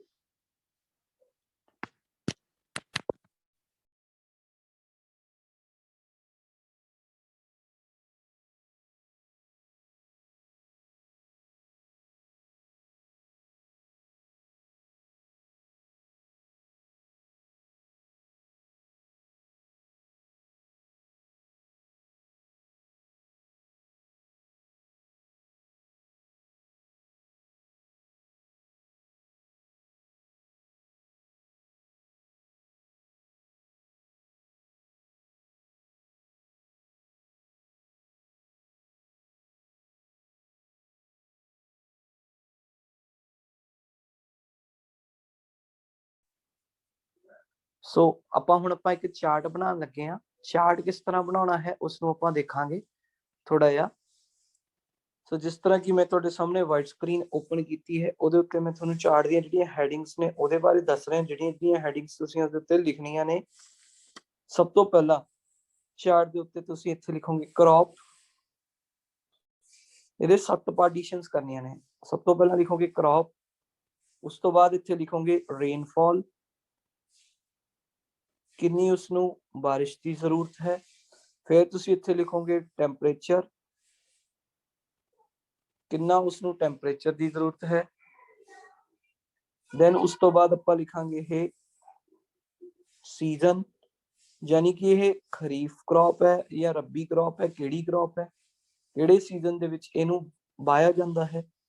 ਨੈਕਸਟ ਉਸ ਤੋਂ ਬਾਅਦ ਆਪਾਂ ਲਿਖਾਂਗੇ ਲਾਰਜੈਸਟ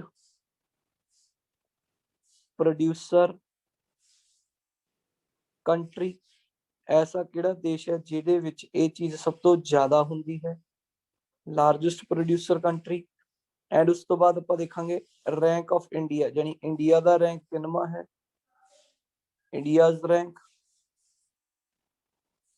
एंड लास्ट ਆਪਾਂ ਦੇਖਾਂਗੇ ਉਹ ਸਟੇਟ ਜਿਹਦੇ ਵਿੱਚ ਸਭ ਤੋਂ ਜ਼ਿਆਦਾ ਸਟੇਟ ਲਾਰਜੈਸਟ ਪ੍ਰੋਡਿਊਸਰ ਜਿਵੇਂ ਕਿ ਜਿਸ ਸਟੇਟ ਦੇ ਵਿੱਚ ਹਿੰਦੁਸਤਾਨ ਦੀ ਕਿਹੜੀ ਸਟੇਟ ਦੇ ਵਿੱਚ ਸਭ ਤੋਂ ਜ਼ਿਆਦਾ ਇਹ ਚੀਜ਼ ਪਾਈ ਜਾਏਗੀ।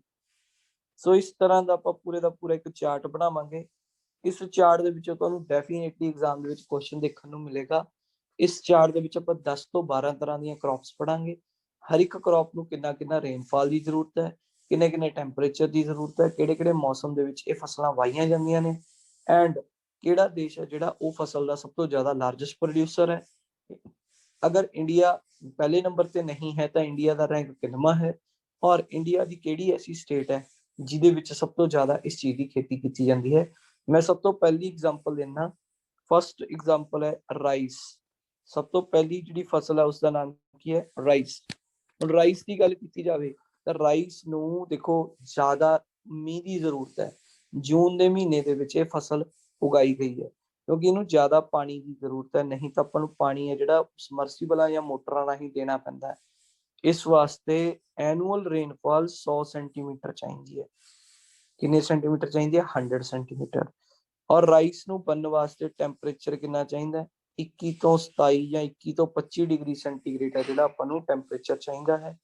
ਐਂਡ ਕਿਸ ਸੀਜ਼ਨ ਦੇ ਵਿੱਚ ਇਹ ਫਸਲ ਹੈ ਜਿਹੜੀ ਵਾਹੀ ਜਾਂਦੀ ਹੈ, ਇਹਨੂੰ ਕਿਹੜੀ ਕ੍ਰੌਪ ਕਿਹਾ ਜਾਂਦਾ ਹੈ? ਖਰੀਫ ਕਿਹਾ ਜਾਂਦਾ ਹੈ ਕਿ ਰੱਬੀ ਕਿਹਾ ਜਾਂਦਾ ਹੈ ਕਿ ਜ਼ਾਇਦ ਕਿਹਾ ਜਾਂਦਾ ਹੈ? This is called kharif crop. This is called kharif crop.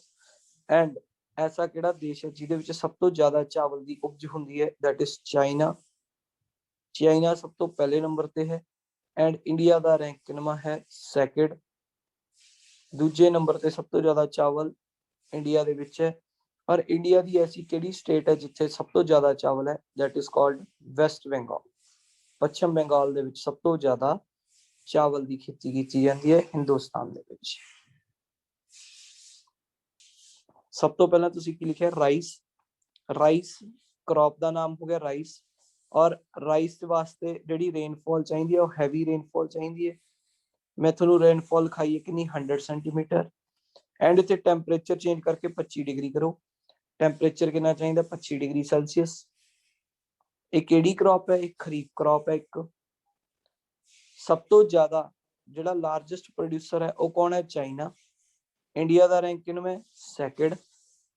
ਔਰ ਸਭ ਤੋਂ ਜ਼ਿਆਦਾ ਰਾਈਸ ਇੰਡੀਆ ਦੇ ਵਿੱਚ ਕਿੱਥੇ ਪਾਇਆ ਜਾਂਦਾ ਹੈ? ਵੈਸਟ ਬੰਗਾਲ ਦੇ ਵਿੱਚ ਪਾਇਆ ਜਾਂਦਾ ਹੈ। ਸੋ ਇਹ ਸੀਗੀਆਂ ਰਾਈਸ ਵਾਸਤੇ। ਨੈਕਸਟ ਦੂਜੀ ਫਸਲ ਹੈ ਜਿਹੜੀ ਆਪਣੀ, ਦੈਟ ਇਜ਼ ਵੀਟ। ਕਣਕ ਜਿਸ ਨੂੰ ਆਪਾਂ ਬੋਲ ਦਿੰਦੇ ਹਾਂ ਵੀਟ। ਵੀਟ ਵਾਸਤੇ ਰੇਨਫਾਲ ਹੈ ਜਿਹੜੀ ਉਹ 50 ਤੋਂ 75 ਸੈਂਟੀਮੀਟਰ ਚਾਹੀਦੀ ਹੈ। ਟੈਂਪਰੇਚਰ 15 ਤੋਂ 20 ਡਿਗਰੀ ਚਾਹੀਦਾ।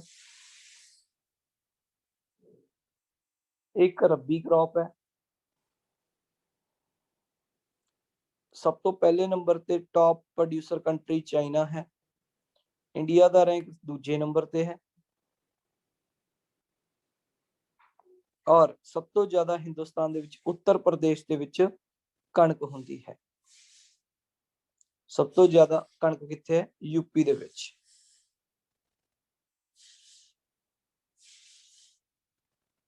ਮਿਲਟਸ ਕੀ ਹੁੰਦੇ ਨੇ ਜੀ? ਜਿਵੇਂ ਜਵਾਰ ਹੋ ਗਿਆ, ਬਾਜਰਾ ਹੋ ਗਿਆ, ਇਹ ਚੀਜ਼ਾਂ ਨੂੰ ਆਪਾਂ ਕੀ ਬੋਲਦੇ ਆ? ਮਿਲਟਸ ਬੋਲਦੇ ਆ।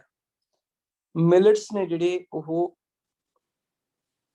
ਉਹਦੇ ਵਾਸਤੇ ਰੇਨਫਾਲ ਘੱਟ ਦੀ ਜ਼ਰੂਰਤ ਹੈ। 600 ਮਿਲੀਮੀਟਰ ਲਿਖਿਆ ਇੱਥੇ, 600 mm।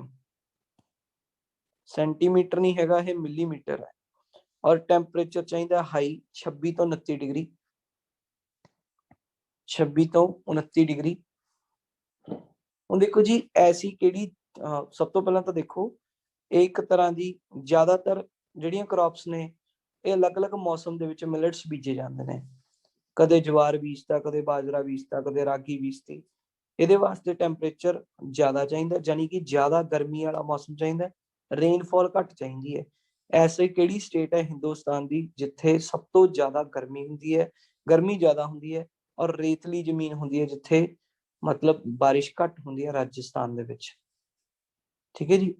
ਹਿੰਦੁਸਤਾਨ ਸਭ ਤੋਂ ਪਹਿਲੇ ਨੰਬਰ ਤੇ ਆਉਂਦਾ ਹੈ ਮਿਲਟਸ ਦੇ ਕੇਸ ਦੇ ਵਿੱਚ। ਔਰ ਸਭ ਤੋਂ ਜ਼ਿਆਦਾ ਮਿਲਟਸ ਕਿੱਥੇ ਨੇ ਹਿੰਦੁਸਤਾਨ 'ਚ? ਰਾਜਸਥਾਨ 'ਚ। ਮਿਲਟਸ ਕੁਝ ਰੱਬੀ ਹੁੰਦੇ ਨੇ, ਕੁਝ ਖਰੀਫ ਹੁੰਦੇ ਨੇ। ਜ਼ਿਆਦਾਤਰ ਜਿਹੜੇ ਮਿਲਟਸ ਹੁੰਦੇ ਨੇ ਉਹ ਖਰੀਫ ਕ੍ਰੌਪਸ ਦੇ ਵਿੱਚ ਹੀ ਆਉਂਦੇ ਹਨ। ਜ਼ਿਆਦਾਤਰ ਮਿਲਟਸ ਕਿੱਥੇ ਆਉਂਦੇ ਨੇ? ਖਰੀਫ ਕ੍ਰੌਪ ਦੇ ਵਿੱਚ ਆਉਂਦੇ ਨੇ। ਇੰਡੀਆ ਦਾ ਰੈਂਕ ਨੰਬਰ 1 ਹੈ, ਔਰ ਇੰਡੀਆ ਦੇ ਵਿੱਚੋਂ ਵੀ ਸਭ ਤੋਂ ਜ਼ਿਆਦਾ ਜਿਹੜੀ ਸਟੇਟ ਦੇ ਵਿੱਚ ਮਿਲਟਸ ਹੁੰਦੇ ਨੇ ਉਹ ਹੈ ਰਾਜਸਥਾਨ। ਦਾਲਾਂ ਦੀ, ਦਾਲਾਂ ਯਾਨੀ ਕਿ ਪਲਸਿਸ। ਦੇਖੋ ਜੀ, ਦਾਲਾਂ ਨੇ ਜਿਹੜੀਆਂ ਉਹ ਪ੍ਰੋਟੀਨ ਦਾ ਸੋਰਸ ਨੇ, ਬਹੁਤ ਜ਼ਿਆਦਾ ਪ੍ਰੋਟੀਨ ਹੁੰਦਾ ਦਾਲਾਂ ਦੇ ਵਿੱਚ, ਠੀਕ ਹੈ ਜੀ। ਔਰ ਦਾਲਾਂ ਕਦੋਂ ਬੀਜੀਆਂ ਜਾਂਦੀਆਂ ਨੇ? ਤੁਹਾਨੂੰ ਮੈਂ ਜਿਸ ਤਰ੍ਹਾਂ ਦੱਸਿਆ ਜ਼ੈਦ ਕ੍ਰੌਪਸ ਦੀ ਗੱਲ ਕੀਤੀ ਸੀਗੀ। ਜ਼ੈਦ ਕ੍ਰੌਪਸ ਦੇ ਵਿੱਚ ਸਭ ਤੋਂ ਪਹਿਲਾਂ ਆਪਾਂ ਪੜ੍ਹਿਆ ਸੀ ਵੀ ਮੂੰਗੀ ਦੀ ਗੱਲ ਕੀਤੀ ਸੀਗੀ ਮੈਨੇ ਤੁਹਾਨੂੰ। ਮੂੰਗੀ ਦੀ ਦਾਲ ਹੋ ਗਈ ਤੇ ਉੜਦ ਦੀ ਦਾਲ ਹੋ ਗਈ। ਇਹ ਜ਼ਿਆਦਾ ਜਿਹੜੀਆਂ ਦਾਲਾਂ ਨੇ ਇਹ ਜ਼ੈਦ ਕ੍ਰੌਪਸ ਨੇ, ਯਾਨੀ ਕਿ ਤਕਰੀਬਨ ਜ਼ਿਆਦਾਤਰ ਦਾਲਾਂ ਨੇ ਜਿਹੜੀਆਂ ਜ਼ੈਦ ਕ੍ਰੌਪਸ ਹੁੰਦੀਆਂ ਨੇ, ਜਿਹਦੇ ਵਿੱਚੋਂ ਸਭ ਤੋਂ ਜ਼ਿਆਦਾ ਇੰਪੋਰਟੈਂਟ ਹੈ ਮੂੰਗੀ ਤੇ ਉੜਦ। ਮੂੰਗੀ ਸਭ ਤੋਂ ਜ਼ਿਆਦਾ ਇੰਪੋਰਟੈਂਟ ਕਿਉਂ ਹੈ? ਰੀਜ਼ਨ ਕੀ ਹੈ? ਦੇਖੋ, ਜਦੋਂ ਕਿਸਾਨ ਅਪ੍ਰੈਲ ਦੇ ਮਹੀਨੇ ਦੇ ਵਿੱਚ ਹੁਣ ਕਣਕ ਨੂੰ ਵੱਢੂਗਾ, ਵਾਢੀ ਕਰਨ ਤੋਂ ਬਾਅਦ ਉਹ ਅਪ੍ਰੈਲ ਦੇ ਮਹੀਨੇ ਦੇ ਵਿੱਚ ਹੀ ਮੂੰਗੀ ਬੀਜ ਦਿੰਦਾ ਹੈ। ਮੂੰਗੀ ਬੀਜਣ ਤੋਂ ਬਾਅਦ ਮੂੰਗੀ ਜਿਹੜੀ 2 ਮਹੀਨਿਆਂ ਦੇ ਵਿੱਚ ਤਿਆਰ ਹੋ ਜਾਂਦੀ ਹੈ। ਉਸ ਤੋਂ ਬਾਅਦ ਜੂਨ ਦੇ ਮਹੀਨੇ ਦੇ ਵਿੱਚ ਇਸ ਨੂੰ ਵੱਢ ਲੈਂਦਾ ਹੈ, ਔਰ ਉਸ ਤੋਂ ਬਾਅਦ ਜੂਨ ਦੇ ਮਹੀਨੇ ਦੇ ਵਿੱਚ ਚਾਵਲ ਨੇ ਜਿਹੜੇ ਉਹ ਬੀਜ ਦਿੰਦਾ ਹੈ। ਮੂੰਗੀ ਬੀਜਣ ਦਾ ਕਾਰਨ ਕੀ ਹੈ? 2 ਕਾਰਨ ਨੇ। ਇੱਕ ਤਾਂ ਮੂੰਗੀ ਜਿਹੜੀ ਹੈ ਉਹ ਰਿਚੈਸਟ ਸੋਰਸ ਹੈ ਕਿਸ ਚੀਜ਼ ਦਾ? ਪ੍ਰੋਟੀਨ ਦਾ। ਪ੍ਰੋਟੀਨ ਦਾ ਸਰੋਤ ਹੈ। ਹੁਣ ਕਿਸਾਨ 2 ਮਹੀਨੇ ਆਪਣੀ ਫਸਲ ਨੂੰ ਜਾਂ ਆਪਣੀ ਜ਼ਮੀਨ ਨੂੰ ਫਾਲਤੂ ਥੋੜੀ ਫ੍ਰੀ ਥੋੜੀ ਛੱਡੂਗਾ, ਉਹਦੇ ਵਿੱਚ ਮੂੰਗੀ ਬੀਜ ਦੂਗਾ, ਚਾਹੇ ਆਪਣੇ ਘਰ ਵਾਸਤੇ ਬੀਜੇ ਚਾਹੇ ਵੇਚਣ ਵਾਸਤੇ ਬੀਜੇ। ਐਂਡ ਦੂਜੀ ਚੀਜ਼, ਜਦੋਂ ਆਪਾਂ ਕਣਕ ਦੀ ਵਾਢੀ ਕਰਦੇ ਆ ਤਾਂ ਜਿਹੜੀ ਆਪਣੀ ਜ਼ਮੀਨ ਹੁੰਦੀ ਹੈ ਉਹਦੀ ਫਰਟੀਲਿਟੀ ਘਟ ਜਾਂਦੀ ਹੈ। ਜਦੋਂ ਚਾਵਲ ਲਗਾਉਣੇ ਹੁੰਦੇ ਨੇ ਆਪਾਂ ਨੂੰ ਜ਼ਿਆਦਾ ਫਰਟੀਲਿਟੀ ਦੀ ਜ਼ਰੂਰਤ ਹੁੰਦੀ ਹੈ। ਮੂੰਗੀ ਕੀ ਕਰਦੀ ਹੈ? ਨਾਈਟ੍ਰੋਜਨ ਫਿਕਸਿੰਗ ਦਾ ਕੰਮ ਕਰਦੀ ਹੈ। ਨਾਈਟ੍ਰੋਜਨ ਦਾ ਫਿਕਸਿੰਗ ਦਾ ਕੰਮ ਕਿਵੇਂ? ਮੂੰਗੀ ਬੀਜ ਦਿੱਤੀ ਗਈ ਹੈ, ਔਰ ਹਵਾ ਦੇ ਵਿੱਚ ਸਭ ਤੋਂ ਜ਼ਿਆਦਾ ਕੀ ਹੈ? ਨਾਈਟ੍ਰੋਜਨ ਹੈ। ਉਸ ਤੋਂ ਬਾਅਦ ਕੀ ਹੈ? ਆਕਸੀਜਨ ਹੈ, ਅਤੇ ਹੋਰ ਵੀ ਗੈਸਸ ਨੇ, ਠੀਕ ਹੈ ਜੀ। ਨਾਈਟ੍ਰੋਜਨ ਦੀ ਜਿਹੜੀ ਮਾਤਰਾ ਹੈ ਅਪਰੋਕਸੀਮੇਟਲੀ 78% ਹੈ। 78% ਹਵਾ ਦੇ ਵਿੱਚ ਕੀ ਹੈ? ਨਾਈਟ੍ਰੋਜਨ ਹੈ। ਮੂੰਗੀ ਕੀ ਕਰਦੀ ਹੈ? ਜਿਹੜੀ ਵੀ ਨਾਈਟ੍ਰੋਜਨ ਹੁੰਦੀ ਹੈ ਹਵਾ ਦੇ ਵਿੱਚ ਉਸ ਨੂੰ ਖਿੱਚਣ ਦੀ ਕੋਸ਼ਿਸ਼ ਕਰਦੀ ਹੈ। ਜਦੋਂ ਨਾਈਟ੍ਰੋਜਨ ਖਿੱਚੀ ਜਾਂਦੀ ਹੈ ਹਵਾ ਦੇ ਵਿੱਚੋਂ, ਮੂੰਗੀ ਉਸ ਨੂੰ ਖਿੱਚਦੀ ਹੈ, ਤਾਂ ਉਹ ਜ਼ਮੀਨ ਦੇ ਵਿੱਚ ਨਾਈਟ੍ਰੋਜਨ ਇੱਕ ਯੂਰੀਆ ਦਾ ਕੰਮ ਕਰਦੀ ਹੈ। ਨਾਈਟ੍ਰੋਜਨ ਆਪਾਂ ਕਹਿੰਦੇ ਯੂਰੀਆ ਪਾਤਾ, ਯੂਰੀਆ ਵੀ ਤਾਂ ਨਾਈਟ੍ਰੋਜਨ ਹੀ ਹੈ। ਯੂਰੀਏ ਦਾ ਕੰਮ ਕਰਦੀ ਹੈ ਨਾਈਟ੍ਰੋਜਨ, ਔਰ ਉਸ ਦੇ ਨਾਲ ਆਪਣੀ ਜਿਹੜੀ ਫਸਲ ਹੈ ਉਸਦੀ ਜਿਹੜੀ ਧਰਤੀ ਹੈ ਉਸਦੀ ਜਿਹੜੀ ਫਰਟੀਲਿਟੀ ਹੈ ਯਾਨੀ ਕਿ ਉਪਜਾਊ ਸ਼ਕਤੀ ਹੈ ਉਹ ਰੀਸਟੋਰ ਹੁੰਦੀ ਹੈ, ਵੱਧਦੀ ਹੈ। ਇਸ ਕਰਕੇ ਮੂੰਗੀ ਬੀਜੀ ਜਾਂਦੀ ਹੈ। ਕਈ ਕਿਸਾਨ ਕੀ ਕਰਦੇ ਨੇ? ਮੂੰਗੀ ਬੀਜ ਲੈਂਦੇ ਨੇ, ਉਸ ਤੋਂ ਬਾਅਦ ਮੂੰਗੀ ਨੂੰ ਕੱਢ ਲੈਂਦੇ ਨੇ, ਉਸ ਤੋਂ ਬਾਅਦ ਦੁਬਾਰਾ ਸਫਾਈ ਕਰਕੇ ਲੈਂਡ ਦੀ ਜਾਂ ਬਿਨਾਂ ਸਫਾਈ ਕੀਤੇ ਹੀ ਚਾਵਲ ਬੀਜ ਦਿੰਦੇ ਨੇ। ਕਈ ਕਿਸਾਨ ਤਾਂ ਮੂੰਗੀ ਨੂੰ ਵੱਢਦੇ ਨਹੀਂ ਹੈਗੇ, ਮੂੰਗੀ ਵਿੱਚ ਹੀ ਦੱਬ ਦਿੰਦੇ ਨੇ, ਔਰ ਉਸ ਤੋਂ ਬਾਅਦ ਚਾਵਲ ਲਗਾ ਦਿੰਦੇ ਨੇ। ਉਹ ਕਿਉਂ ਲਗਾਉਂਦੇ ਨੇ? ਤਾਂ ਕਿ ਉਹਨਾਂ ਨੂੰ ਬਾਅਦ ਦੇ ਵਿੱਚ ਯੂਰੀਆ ਨਾ ਪਾਉਣਾ ਪਵੇ। ਇਸ ਕਰਕੇ ਮੂੰਗੀ ਹੈ ਜਿਹੜੀ ਉਹ ਨਾਈਟ੍ਰੋਜਨ ਫਿਕਸਿੰਗ ਦਾ ਕੰਮ ਕਰਦੀ ਹੈ। ਏਅਰ ਦੇ ਵਿੱਚੋਂ ਨਾਈਟ੍ਰੋਜਨ ਨੂੰ ਕੱਢਦੀ ਹੈ ਔਰ ਧਰਤੀ ਦੇ ਵਿੱਚ ਸਮਾ ਦਿੰਦੀ ਹੈ, ਤਾਂ ਕਿ ਕਿਸਾਨ ਨੂੰ ਜਿਹੜੀ ਜ਼ਿਆਦਾ ਯੂਰੀਆ ਯੂਜ਼ ਨਾ ਕਰਨਾ ਪਵੇ ਔਰ ਸੋਇਲ ਦੀ ਫਰਟੀਲਿਟੀ ਹੈ ਜਿਹੜੀ ਉਹ ਬਣੀ ਰਹੇ। ਇਹਨਾਂ ਫਸਲਾਂ ਵਾਸਤੇ ਮੀਂਹ ਦੀ ਜ਼ਰੂਰਤ ਘੱਟ ਹੈ। ਰੇਨਫਾਲ ਚਾਹੀਦੀ ਹੈ 45 ਸੈਂਟੀਮੀਟਰ। ਟੈਂਪਰੇਚਰ ਚਾਹੀਦਾ ਹਾਈ, 25 ਤੋਂ ਲੈ ਕੇ 30 ਡਿਗਰੀ ਸੈਲਸੀਅਸ ਤੱਕ ਆਪਾਂ ਨੂੰ ਹਾਈ ਟੈਂਪਰੇਚਰ ਚਾਹੀਦਾ ਹੈ। ਔਰ ਸਭ ਤੋਂ ਜ਼ਿਆਦਾ ਲਾਰਜੈਸਟ ਪ੍ਰੋਡਿਊਸਰ ਹੈ ਜਿਹੜਾ ਪੂਰੇ ਵਰਲਡ ਦੇ ਵਿੱਚ, ਉਹ ਕੌਣ ਹੈ? ਇੰਡੀਆ, ਯਾਨੀ ਕਿ ਇੰਡੀਆ ਦਾ ਰੈਂਕ ਨੰਬਰ 1 ਤੇ ਆਉਂਦਾ ਹੈ। ਸਭ ਤੋਂ ਜ਼ਿਆਦਾ ਦਾਲਾਂ ਹਿੰਦੁਸਤਾਨ ਦੇ ਵਿੱਚ ਕਿੱਥੇ ਨੇ? ਮੱਧ ਪ੍ਰਦੇਸ਼ ਦੇ ਵਿੱਚ। ਸਭ ਤੋਂ ਜ਼ਿਆਦਾ ਦਾਲਾਂ ਕਿੱਥੇ ਨੇ? ਮੱਧ ਪ੍ਰਦੇਸ਼ ਦੇ ਵਿੱਚ। ਔਰ ਜ਼ਿਆਦਾਤਰ ਜਿਹੜੀਆਂ ਇਹ ਦਾਲਾਂ ਨੇ ਕਿਹੜੀਆਂ ਕ੍ਰੌਪਸ ਨੇ? ਜ਼ੈਦ ਕ੍ਰੌਪਸ ਨੇ। Next crop is sugar cane. Sugar cane ਵਾਸਤੇ ਰੇਨਫਾਲ ਚਾਹੀਦੀ ਹੈ 75 ਤੋਂ 100 ਸੈਂਟੀਮੀਟਰ। ਟੈਂਪਰੇਚਰ ਚਾਹੀਦਾ 21 ਤੋਂ 27 ਡਿਗਰੀ।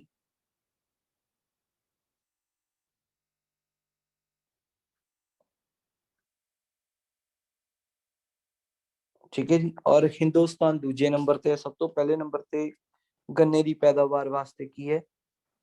ਬ੍ਰਾਜ਼ੀਲ ਹੈ।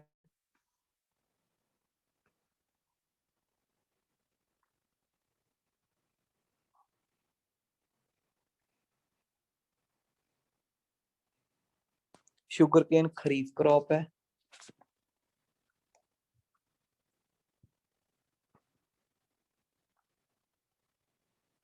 ठीक है जी।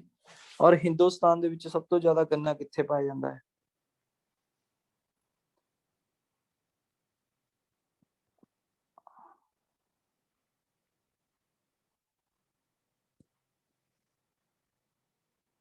उत्तर प्रदेश यूपी ਦੇ ਵਿੱਚ ਸਭ ਤੋਂ ਜ਼ਿਆਦਾ ਗੰਨਾ ਪਾਇਆ ਜਾਂਦਾ ਹੈ।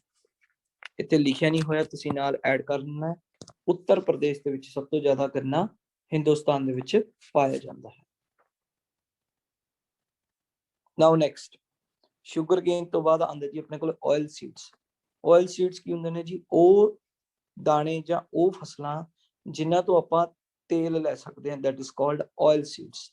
ਆਇਲ ਸੀਡਸ ਕਾਦੇ ਵਾਸਤੇ ਆਪਾਂ ਬਣਾਉਣੇ ਆ ਜੀ?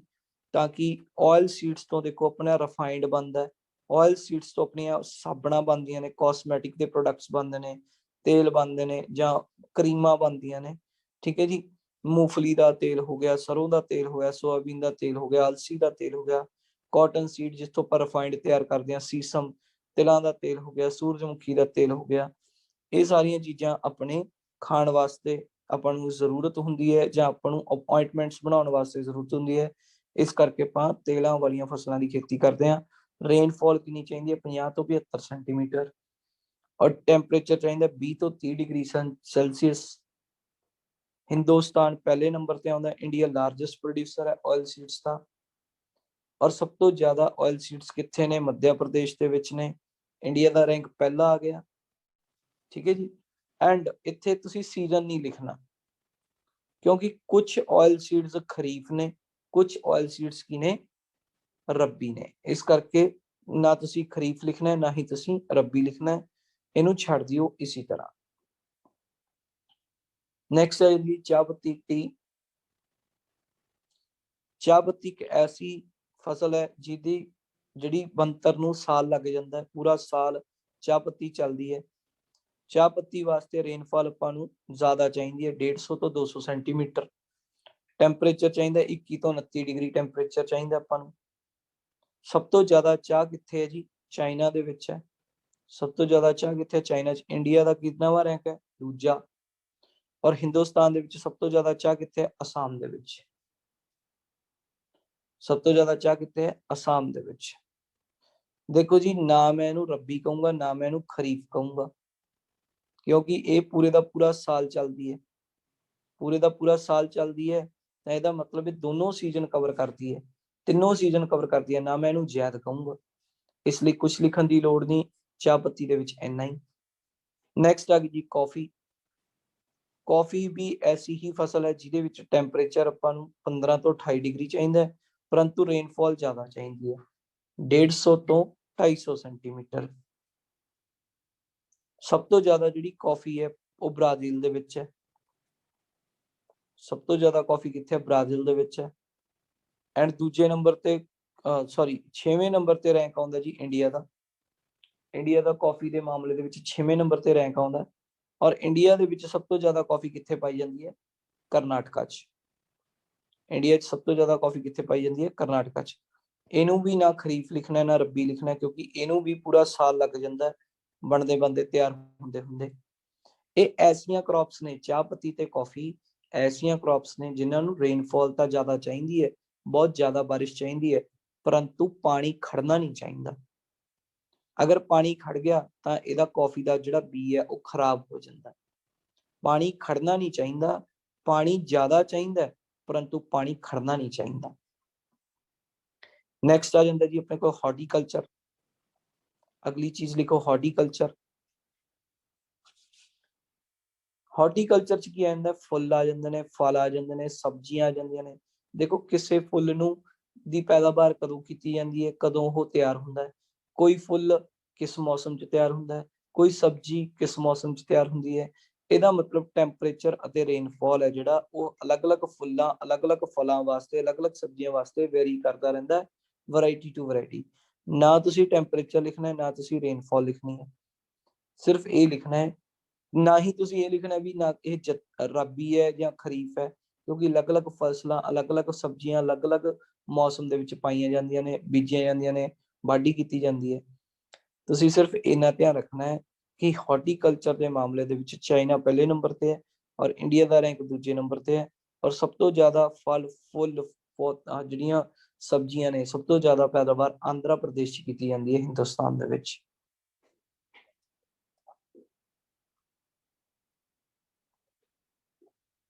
ਠੀਕ ਹੈ ਜੀ। ਨੈਕਸਟ ਆ ਗਿਆ ਆਪਣੇ ਕੋਲ ਰਬੜ। ਰਬੜ ਦੇ ਦਰਖਤਾਂ ਤੋਂ ਰਬੜ ਦੀ ਖੇਤੀ ਕੀਤੀ ਜਾਂਦੀ ਹੈ। ਰਬੜ ਕਾਦੇ ਵਾਸਤੇ ਯੂਜ਼ ਕਰਦੇ ਆਪਾਂ? ਟਾਇਰ ਬਣਾਉਣ ਵਾਸਤੇ, ਫੁੱਟਵੀਅਰਸ, ਸ਼ੂਜ਼ ਬਣਾਉਣ ਵਾਸਤੇ, ਬੈਲਟਾਂ ਬਣਾਉਣ ਵਾਸਤੇ। ਇਹਨਾਂ ਨੂੰ ਟੈਂਪਰੇਚਰ ਚਾਹੀਦਾ ਹੈ 200 ਤੋਂ 250 ਸੈਂਟੀਮੀਟਰ। ਬਹੁਤ ਜ਼ਿਆਦਾ ਮੀਂਹ ਚਾਹੀਦਾ ਹੈ ਇਸਨੂੰ। ਔਰ ਇੱਕ ਚੀਜ਼ ਹੋਰ, ਟੈਂਪਰੇਚਰ 21 ਡਿਗਰੀ ਤੋਂ ਘੱਟ ਨਹੀਂ ਹੋਣਾ ਚਾਹੀਦਾ ਤਾਂ ਰਬੜ ਬਣੂਗੀ, ਨਹੀਂ ਰਬੜ ਨਹੀਂ ਬਣਦੀ। ਨਾਟ ਲੈਸ ਦੈਨ 21 ਡਿਗਰੀ। ਮੋਸਟਲੀ ਜ਼ਿਆਦਾਤਰ ਟੈਂਪਰੇਚਰ 25 ਤੋਂ ਉੱਤੇ ਹੀ ਹੋਣਾ ਚਾਹੀਦਾ ਤਾਂ ਜਾ ਕੇ ਰਬੜ ਤਿਆਰ ਹੁੰਦੀ ਹੈ। ਠੀਕ ਹੈ ਜੀ। ਐਂਡ ਸਭ ਤੋਂ ਜ਼ਿਆਦਾ ਜਿਹੜੀ ਰਬੜ ਹੈ ਵਰਲਡ ਦੇ ਵਿੱਚ ਉਹ ਕਿੱਥੇ ਹੈ? Thailand, Malaysia side.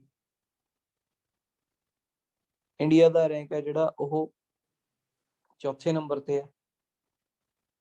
ਇੰਡੀਆ ਦਾ ਰੈਂਕ ਕਿੱਥੇ ਹੈ? ਚੌਥੇ ਨੰਬਰ ਤੇ। ਐਂਡ ਲਾਸਟ, ਕੇਰਲਾ ਸਭ ਤੋਂ ਜ਼ਿਆਦਾ ਲਾਰਜੈਸਟ ਪ੍ਰੋਡਿਊਸਰ ਹੈ ਕਿੱਥੋਂ? ਰਬੜ ਦਾ। ਰਬੜ ਸਭ ਤੋਂ ਜ਼ਿਆਦਾ ਹਿੰਦੁਸਤਾਨ ਦੇ ਵਿੱਚ ਕਿੱਥੇ ਪਾਈ ਜਾਂਦੀ ਹੈ? ਕੇਰਲਾ ਦੇ ਵਿੱਚ। ਇਹਦੇ ਵਿੱਚ ਵੀ ਨਾ ਤੁਸੀਂ ਰੱਬੀ ਲਿਖਣਾ ਨਾ ਤੁਸੀਂ ਖਰੀਫ ਲਿਖਣਾ, ਕੁਛ ਨਹੀਂ ਲਿਖਣਾ, ਇੰਨੀ ਇਨਫੋਰਮੇਸ਼ਨ ਲਿਖਣੀ ਹੈ। ਐਂਡ ਇਸ ਤੋਂ ਬਾਅਦ ਨੈਕਸਟ ਆ ਗਿਆ ਜੀ cotton. Cotton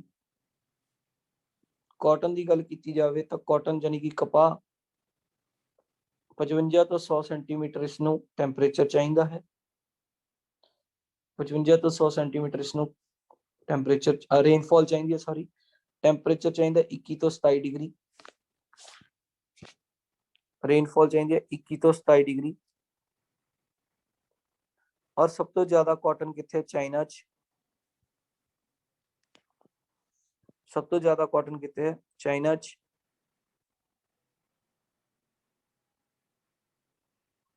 and India the rank ਦੂਜੇ ਨੰਬਰ ਤੇ ਹੈ। ਇੰਡੀਆ ਦਾ ਰੈਂਕ ਦੂਜੇ ਨੰਬਰ ਤੇ ਹੈ। ਔਰ ਸਭ ਤੋਂ ਜ਼ਿਆਦਾ ਇੰਡੀਆ ਦੇ ਵਿੱਚ ਕਾਟਨ ਕਿੱਥੇ ਹੈ? ਮਹਾਰਾਸ਼ਟਰ 'ਚ। ਸਭ ਤੋਂ ਜ਼ਿਆਦਾ ਕਾਟਨ ਕਿੱਥੇ ਹੈ? ਮਹਾਰਾਸ਼ਟਰ 'ਚ। ਔਰ ਕਾਟਨ ਕਿਹੜੀ ਕ੍ਰੌਪ ਹੈ ਜੀ? ਖਰੀਫ ਕ੍ਰੌਪ ਹੈ। ਕਾਟਨ ਕਿਹੜੀ ਕ੍ਰੌਪ ਹੈ? ਖਰੀਫ ਕ੍ਰੌਪ।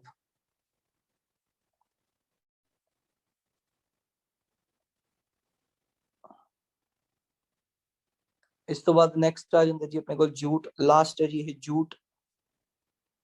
ਜੂਟ ਯਾਨੀ ਕਿ ਜਿਹੜੇ ਕਿ ਬੋਰੀਆਂ, ਸੇਬਾ, ਗੱਟੇ ਬਣਾਉਣ ਦੇ ਕੰਮ ਆਉਂਦੇ ਨੇ, ਕਾਰਪੈਟਸ, ਕਾਲੀਨ ਬਣਾਉਣ ਦੇ ਕੰਮ ਆਉਂਦੇ ਨੇ। ਇਹਦੇ ਵਾਸਤੇ ਰੇਨਫਾਲ ਚਾਹੀਦੀ 160 ਤੋਂ 200 ਸੈਂਟੀਮੀਟਰ। ਟੈਂਪਰੇਚਰ ਚਾਹੀਦਾ ਜੀ ਆਪਣੇ ਕੋਲ 25 ਤੋਂ 30 degree Celsius. India largest producer ਹੈ ਜੀ ਜੂਟ ਦਾ, ਯਾਨੀ ਕਿ ਇੰਡੀਆ ਦਾ ਰੈਂਕ ਪਹਿਲੇ ਨੰਬਰ ਤੇ ਆ ਗਿਆ। ਔਰ ਸਭ ਤੋਂ ਜ਼ਿਆਦਾ ਪੱਛਮ ਬੰਗਾਲ ਦੇ ਵਿੱਚ ਜੂਟ ਹੈ ਜਿਹੜਾ ਉਹ ਪਾਇਆ ਜਾਂਦਾ ਹੈ। ਸਭ ਤੋਂ ਜ਼ਿਆਦਾ ਪੱਛਮ ਬੰਗਾਲ ਦੇ ਵਿੱਚ ਜੂਟ ਹੈ ਜਿਹੜੀ ਉਹ ਪਾਈ ਜਾਂਦੀ ਹੈ।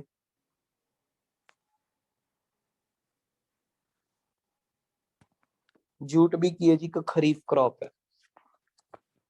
ਜੂਟ ਵੀ ਕੀ ਇੱਕ ਖਰੀਫ ਕ੍ਰੌਪ ਹੈ।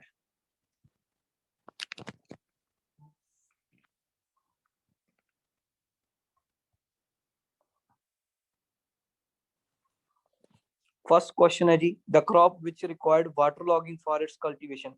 ऐसी किहड़ी फसल है जिहदे विच खड़े पानी की लोड़ पैंदी है जी उसकी उपज वास्ते? आंसर की है? राइस। राइस वास्ते पानी आपां नूं खड़ाउणा पैंदा है। नैक्सट दूजी चीज, ऐसी किहड़ी क्रॉप है जिहड़ी कि सिर्फ 2 महीनों वास्ते हुंदी है? 2 महीनों वास्ते क्रॉप आपां किहड़ी बीजदे हां? मूंगी बीजदे हां, पल्सिस यानी कि दालां बीजदे हां। ऐसी किहड़ी क्रॉप है जिहदे विच आपां नूं रेनफॉल अप्रोक्सीमेटली 200 ਦੇ ਲਵੇ ਤਵੇ ਜਾਂ 200 ਤੋਂ ਜ਼ਿਆਦਾ ਚਾਹੀਦੀ ਹੈ? ਟੀ ਵੀ ਹੋਗੀ, ਕਾਫੀ ਵੀ ਹੋਗੀ, ਇਹ ਆਨਸਰਸ ਨੇ। ਨੈਕਸਟ, ਐਸੀ ਕਿਹੜੀ ਉਹ ਹੈ ਕ੍ਰੌਪ ਹੈ ਜਿਹਨੂੰ ਜ਼ਿਆਦਾ ਰੇਨਫਾਲ ਚਾਹੀਦੀ ਹੈ ਪਰ ਪਾਣੀ ਖੜਾ ਨਹੀਂ ਹੋਣਾ ਚਾਹੀਦਾ? ਅਗੇਨ ਆਨਸਰ ਟੀ, ਕਾਫੀ।